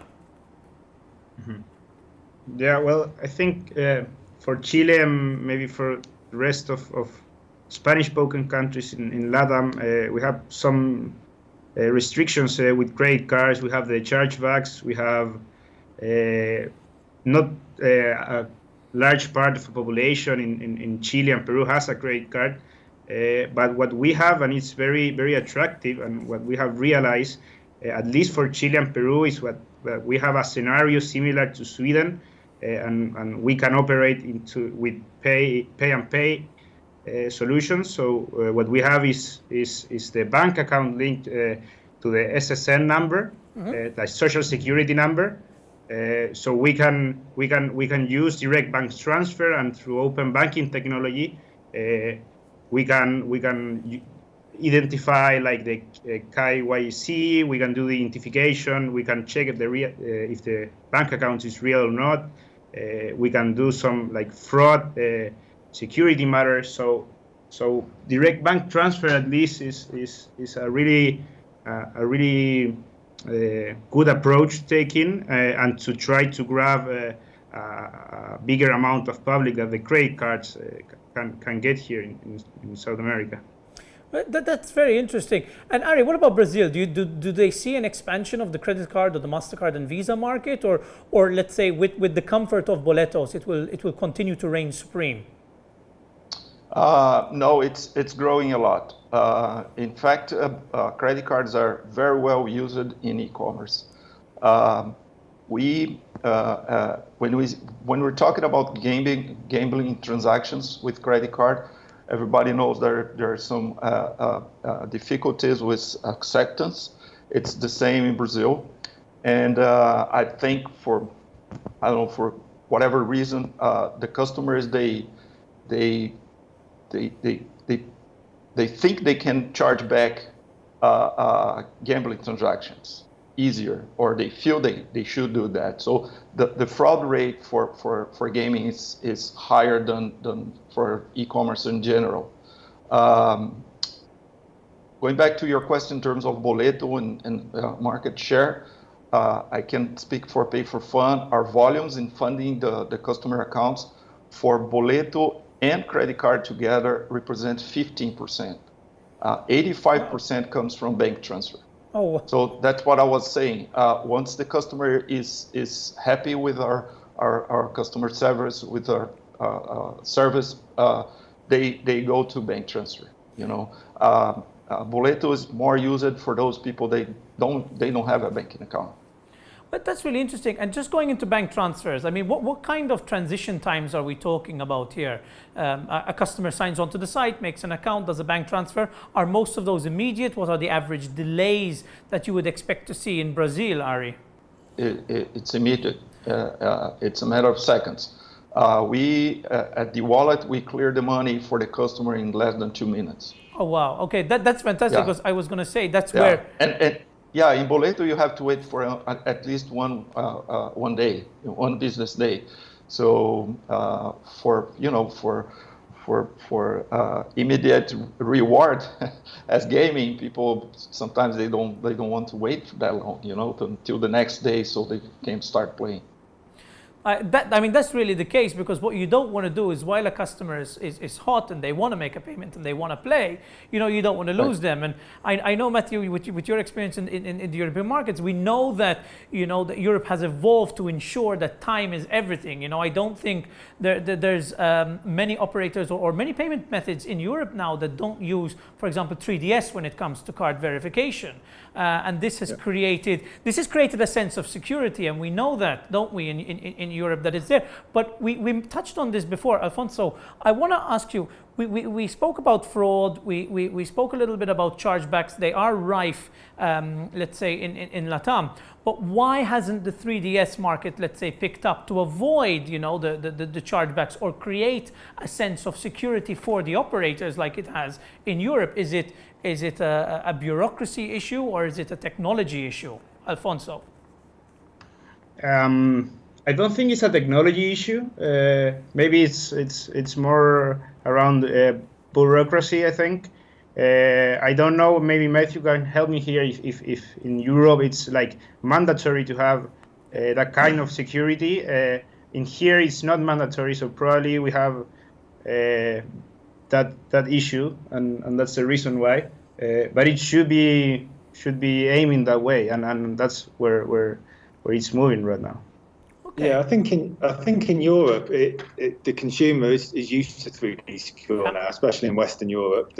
And not only that, the issuers are actually getting a bit smarter. As opposed to just saying, give us a password, they can do things now where you have your mobile phone, they send a one-off code to your mobile phone, version 2 is coming in. And so the 3D secure is actually a really established product and one that people are used to. But Oliver, coming back to what you were saying about cards and is there a rise in cards, if you actually look at what we're experiencing in Europe at the moment, I think everybody's looking for the silver bullet with bank transfers to see if there's a SEPA payment, instant SEPA payment, because that then takes the problems away with things like PCI. It takes away problems with 3DS. It takes away problems with the chargebacks, fraud and whatever else, because it's a push payment. If you look at Ideal in Holland, for instance, this is utopia really probably for operators in Europe, is to have all that kind of product as opposed to the interchange scheme fees and all the problems that you have with Visa and MasterCard. And I think in LATAM they've got some of these products there. So if operators from Europe actually go and stop thinking straight away we need Visa and MasterCard and start actually listening to Alfonso and Ari and saying that there are bank transfer products here and local products. These are push products that actually can work better and reduce fraud, and they're actually there and ready to go. It may well be worth not taking the experience of Europe and thinking Visa, MasterCard, I need this in order to operate, and actually embrace the payment methods that are there already that reduce those fraud levels. Well, that's really interesting because it's creating a new wave. And I think the irony of it is that if you look at the potential of these payment methods, if you look at the cost, it is a market like LATAM that I believe will probably create a ripple effect back to Europe eventually, where Europe will say, wait, maybe the bank transfers are actually a wiser way to go, because you obsolete the 3DS, you obsolete the mobile verification. As I myself have had some issues with mobile verification, but it's chartering new territory, and I think this is the most interesting fact. But looking at the market right now, as you said, Ari, the majority of the market is bank transfer. Boletos does kick that off. It does create the open door. What can we expect to see? Do we think that the bank transfer will remain supreme in the market, or are there any other, let's say, alternatives on the horizon that operators should be looking out for? Yes, I'd like to go back a little bit about the credit cards. I forgot to mention about the 3DS in Brazil. It's expected to be available in the market by the end of this year, or maybe January of next year. And to the local people, local merchants I've been talking to, they are very anxious about that. This is going to increase the use and the approval rate for credit cards. Now, going back to your question about bank transfer, yes, that's where the market is going. And I don't know if you guys heard that the Brazilian Central Bank is about to launch a new system called PIX. It's PIX, and it's a direct payment, direct deposit between every account, whatever account you have, not just with the major banks, but also with fintechs. And this is going to be a turning point in this market. It's set to be totally in place by November 16th, three months now. We don't have all the detail how it's going to work, what's going to be the perception. In my opinion, this is going to practically obsolete the use of boleto, because it's going to be so easy for anyone, even people who doesn't have a banking account, they're going to be able to make transfer deposit online. So this is going to be huge in Brazil as of November. And I think it's going to have a huge impact in payment processing. At Pay for Fun, we are, of course, looking forward to it. We're already looking into development on our sides, changes we have to do, because this is going to be a breaking point for the payment industry in Brazil. Well, I mean, that's and fantastic. For the e-commerce in general, sorry. Well, again, as you said, that's all the more interesting for operators to be looking at the market. But just as closing remarks, as unfortunately we are running out of time, what can we expect, for example, in the other markets? Alfonso, looking at what's coming out in Brazil, comparing, let's say, Peru, Chile, Argentina, do we have similar, let's say, investments into the payment sector coming out, or unique payment methods that are also growing, that operators, for example, like ourselves, should be looking at to enter these markets? I think just like Brazil and Mexico also is doing some legislation regarding direct bank transfer, this like open banking technology was what we're talking about here. It's the rest of the countries are following. Chile is getting into that fintech regulation about payments in the next 3 years. It's going to be done, we hope. But yeah, for sure, it's going to be direct bank transfer. And at least for the countries that has this advantage that is similar to Sweden, the SSN number, and we in Floyd were doing that. Direct bank transfer is the way to go here, and just like Ari is saying, it's going to replace the boletos, and it's going to improve also e-wallets, or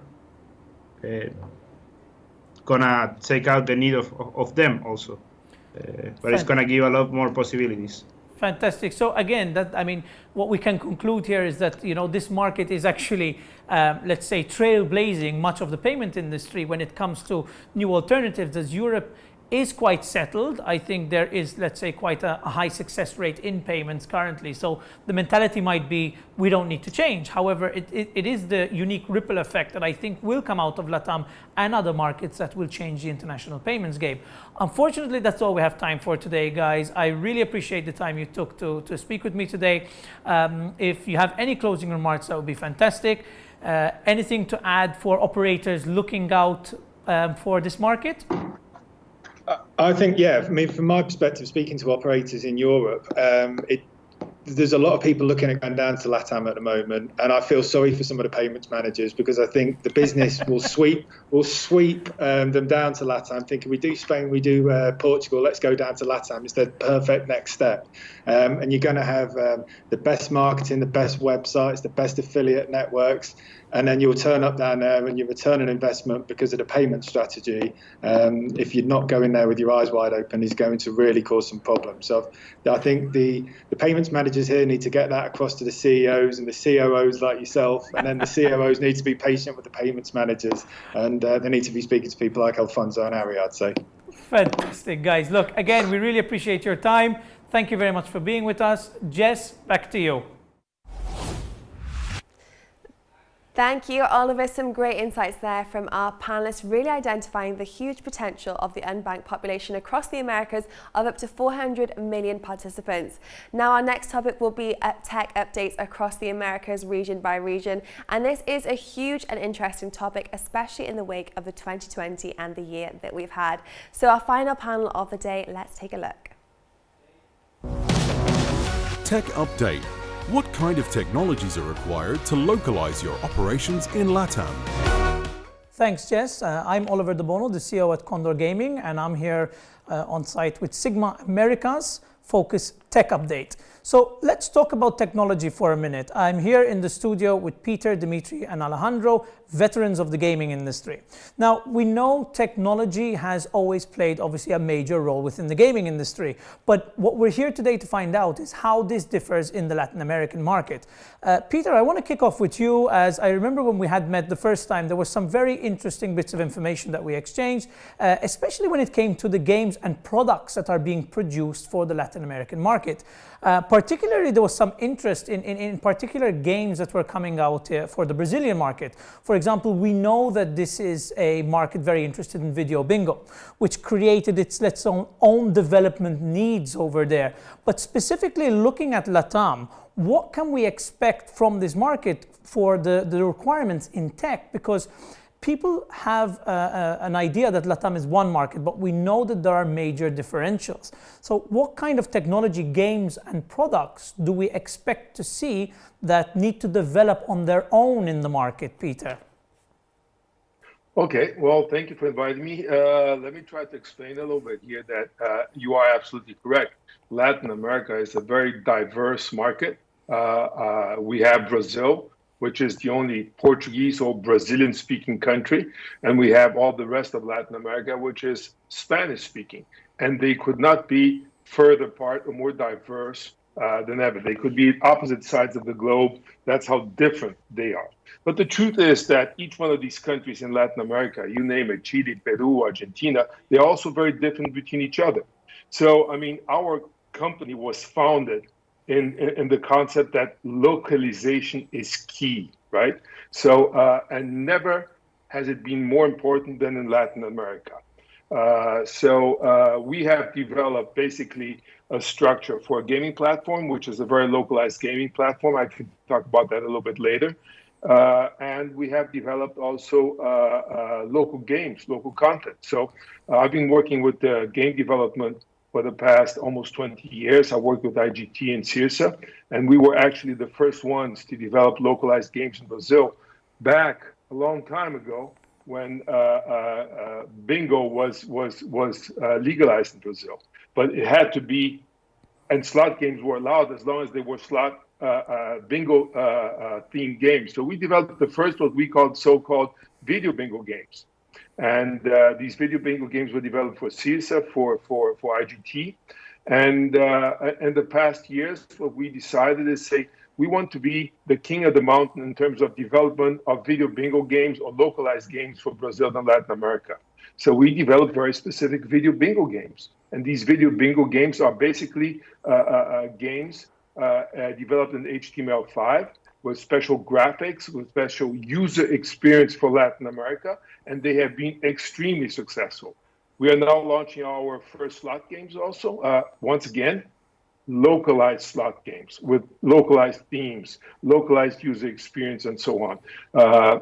That's a little bit in terms of content. We also have our GAP platform where we sort of select games from many providers. We have over 50 providers.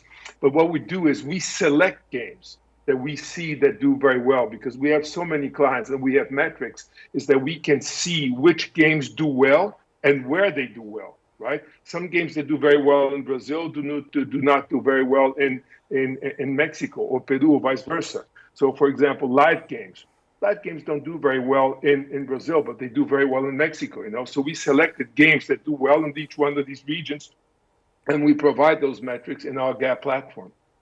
Well, that's really interesting because, again, you keep the word over there, localization. So you always need to think local. But this really affects technology and the ability to develop games because you do need to make multiple investments to develop games with, let's say, different types of technology. Because, you know, from my understanding, you have certain markets that are, let's say, into their poker networks. You've got sportsbook products.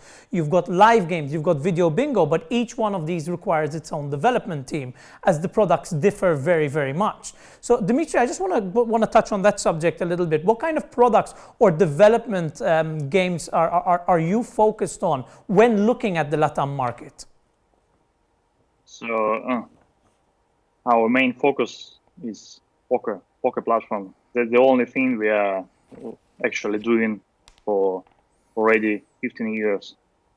So I can say we have diverse proposition of different games. We only offer poker from the games perspective, but as you maybe know, poker requires different technologies for client software. For example, we offer desktop clients, so people can download software on their PC or macOS and play from the software. We offer mobile native apps, so people can install on their mobile phones apps and play from these apps. And we also offer HTML5 responsive app that is available online. So what we found interesting about Latin America, first I would say that we have started like approaching Latin American market not so long time ago, not like Peter. We are not having so huge experience, so like just maybe 1 year our experience. And what we found in Latin America, what's different there, first is mobile, very mobile focused market. So players, poker players, they don't demand, for example, desktop apps like in Europe, like in PokerStars. So mostly for 85%, according to our research, play from mobile phones. And second, they also players in Latin America. They also are very like okay to play from HTML5 app. I mean, like to play online. They don't need to install apps on their phones. So it's not like for them like a strict requirement to install app on their phones. They're okay to play online. They don't have all this stuff. Because I think poker in Latin America doesn't have so long history.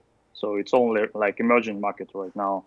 So, and this way players, they are not so like, experienced and they welcome some like new technologies like HTML5 responsive apps. So, but this makes it very interesting. You mentioned native apps before, and obviously we've seen in Europe that kind of development has had some hurdles, especially with iOS, breaking down a lot of apps out of the store and pushing games providers and poker providers such as yourself to develop native apps. So how has this affected the integrations, development times? Does LATAM have these same hurdles? Because if the market is requesting these products where you can get away with it in Europe, obviously you then need to go back and say, okay, we need to develop those native apps to enter the Latin American market. Has this affected, let's say, the penetration in the market greatly, Dimitri? No, actually, no. As I said, like HTML mostly plays in LATAM. They don't require like native app installed on their phones. They're okay to play from HTML5 up. Comparing to Europe or comparing to Asia, it's completely different. So, considering all these problems with Google Play and App Store, what I like about LATAM, it's very easy to operate there, even with HTML5 responsive app. So people don't feel like that it's a problem for them. That's good about the LATAM market. And I would say, like as Peter said before, Latin American market is quite different. It really depends on which country we are talking about. So like Argentina, for example, they have longer history playing poker. So they play desktop apps, they play native apps, and they play different kind of, but they behave mostly more like European players. Talking about Colombia or Peru, the newcomers, the emerging markets and players, they play HTML5 and they don't need anything else. In Brazil, players prefer native apps installed on their phones, so it's different. Okay, so this again, we're going back to what Peter said earlier. You create a lot of localization as your development does change depending on the country you're going into, because obviously utilizing the HTML5 apps for penetrating the majority of the market. Yet if Brazil is your target, which is one of the larger markets in LATAM, then you do need to change your development strategy to accommodate the native apps. So this is what makes it quite interesting. But going out of mobile and looking at the products themselves, Alejandro, you mentioned Argentina before, Dimitri, and I want to just touch on this with you, Alejandro. We know that there are different interests in all the markets. Looking at Argentina, what would you say are let's say, the interesting products in the region, and how is it affecting technology when it comes to live studios? Because I was under the impression that Argentina does have a love of live casino. Is this the case, and are there studios who are developing technology in this sector in Argentina? Really, I don't know. I know that we people in Argentina loves live casino. I think it's in all America. People love live casino. I think more than that I'm based on my personal experience, okay? Because we worked many years in Europe, and the last 15 years, and our mind worked purely online, okay? Yeah. So when we started with the new project here in LATAM, our main goal was to create a real omni-channel technology. I think the key point here is the omni-channel technology. So to have the capacity to supply land-based, to supply online operator, to supply live casinos, okay? And we have in LATAM, in the different countries, different models, okay? So in my experience with bingo multiplayer, so you have, especially in Brazil, a lot of operators with retail, physical point of sale, kiosk, agencies. So in terms of development, okay, we need to create a technology that can support all these kind of new requirements, okay? Not only live, okay? Because to go into a live casino, you know, for bingo, you need a real blower, you need a studio. So we have this capacity here in LATAM, and many companies are doing that. But I think the real key point to be succeed here in LATAM is to think on omni-channel. Okay, so you need to provide the technology with the capacity to work online, land-based, in a high frequency, low frequency for standard lotteries. Okay, so I think this is it's one of the key points here in LATAM. Well, this is very interesting. You're mentioning omni-channel and the technology, because I think it's also a cultural thing. When, as an operator going into the market, we have noticed that a lot of the land-based games are what the customer wants online. So that's when you have the omni-channel. You need the brands that are familiar. When a customer walks into a land-based casino, they want to see that product online, which makes it very interesting. But talking about omni-channel and diverse products, Peter, back to you. When we had our first conversation about let's say, the LATAM market, we knew that aggregation was one of the keys. And I'd love to go into aggregation a little bit and omnichannel providers, because there is a sense of trust. There is, let's say, cultural requirements that do change development needs. So looking at the LATAM market, what would you say are the key features you need to penetrate the market, obviously, as a games provider? Interesting question, because I mean, as I told you, our gap aggregator platform, we work with over 40 or 50 providers. But the key is to say, okay, what games will do well in which market? And that's where we sort of work in partnerships together with our suppliers, trying to identify and trying to help them on the development of games, you know. So lately we've been working with one supplier to develop a very specific game for Brazil, with some certain characters which are very popular in Brazil, to try to develop something that really would work very, very, very well in Brazil. We do that a lot with our key suppliers, but we also go through the whole selection process of games. And what we do is that we have many operators which are clients of ours, and we are able, through metrics, to analyze which games do well in which region. So metrics is really important, and it's something that we supply to all of our clients so they can understand what games do well and where they do well. It's not only graphics, it's not only the math, it's a combination of a lot of factors that make a game successful. And sometimes it's very difficult to define what it is that makes the game successful. Of course, we have our magic formula of what we think is the formula to make it successful. We share it with our partners, where we try to develop games that are successful, such as ourselves. We recently acquired a studio in Brazil that is also working to develop our initial first slot games, which we will launch, I think, in 3 or 4 weeks. Our first slot game called Pilot Up, which will be really interesting.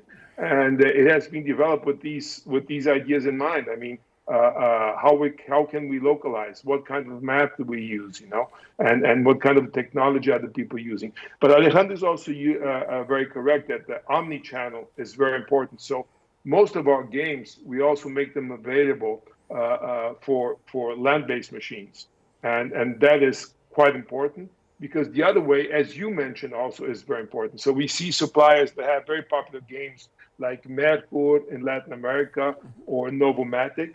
And we try to use those games which are popular in the land-based market, and we try to use them also in the online. So we are able to supply them through our gap aggregator. Well, that's exactly it. So we are talking about, centralized products that the customers want. Alejandro, you mentioned the omni-channel before, and you did mention, customers being, let's say, prone to playing games that they're familiar with in land-based, and you want to have one product that fits all devices. But what about development of, let's say, the more classical games? You have quite a lot of products that are, let's say, on the more traditional slot games in land-based casinos. Is there much need for integration of these games to, let's say, your omni-channel products? Really, right now the technologies are advanced, and I think the state of the art right now is aggregator platform like Peter has. They can integrate any technology. Okay, so the problem is not the integration. I think, especially in LATAM, another key point for me it's the adaptability. Okay, so in my personal case, so we develop a bingo multiplayer. So bingo is not the same in UK, in Spain, in US. So we have hundreds of variants of bingo. We can build a completely different game based on bingo. Really, bingo is a lottery game. Okay. So my second key point here for LATAM is to have the possibility to adapt to the operator.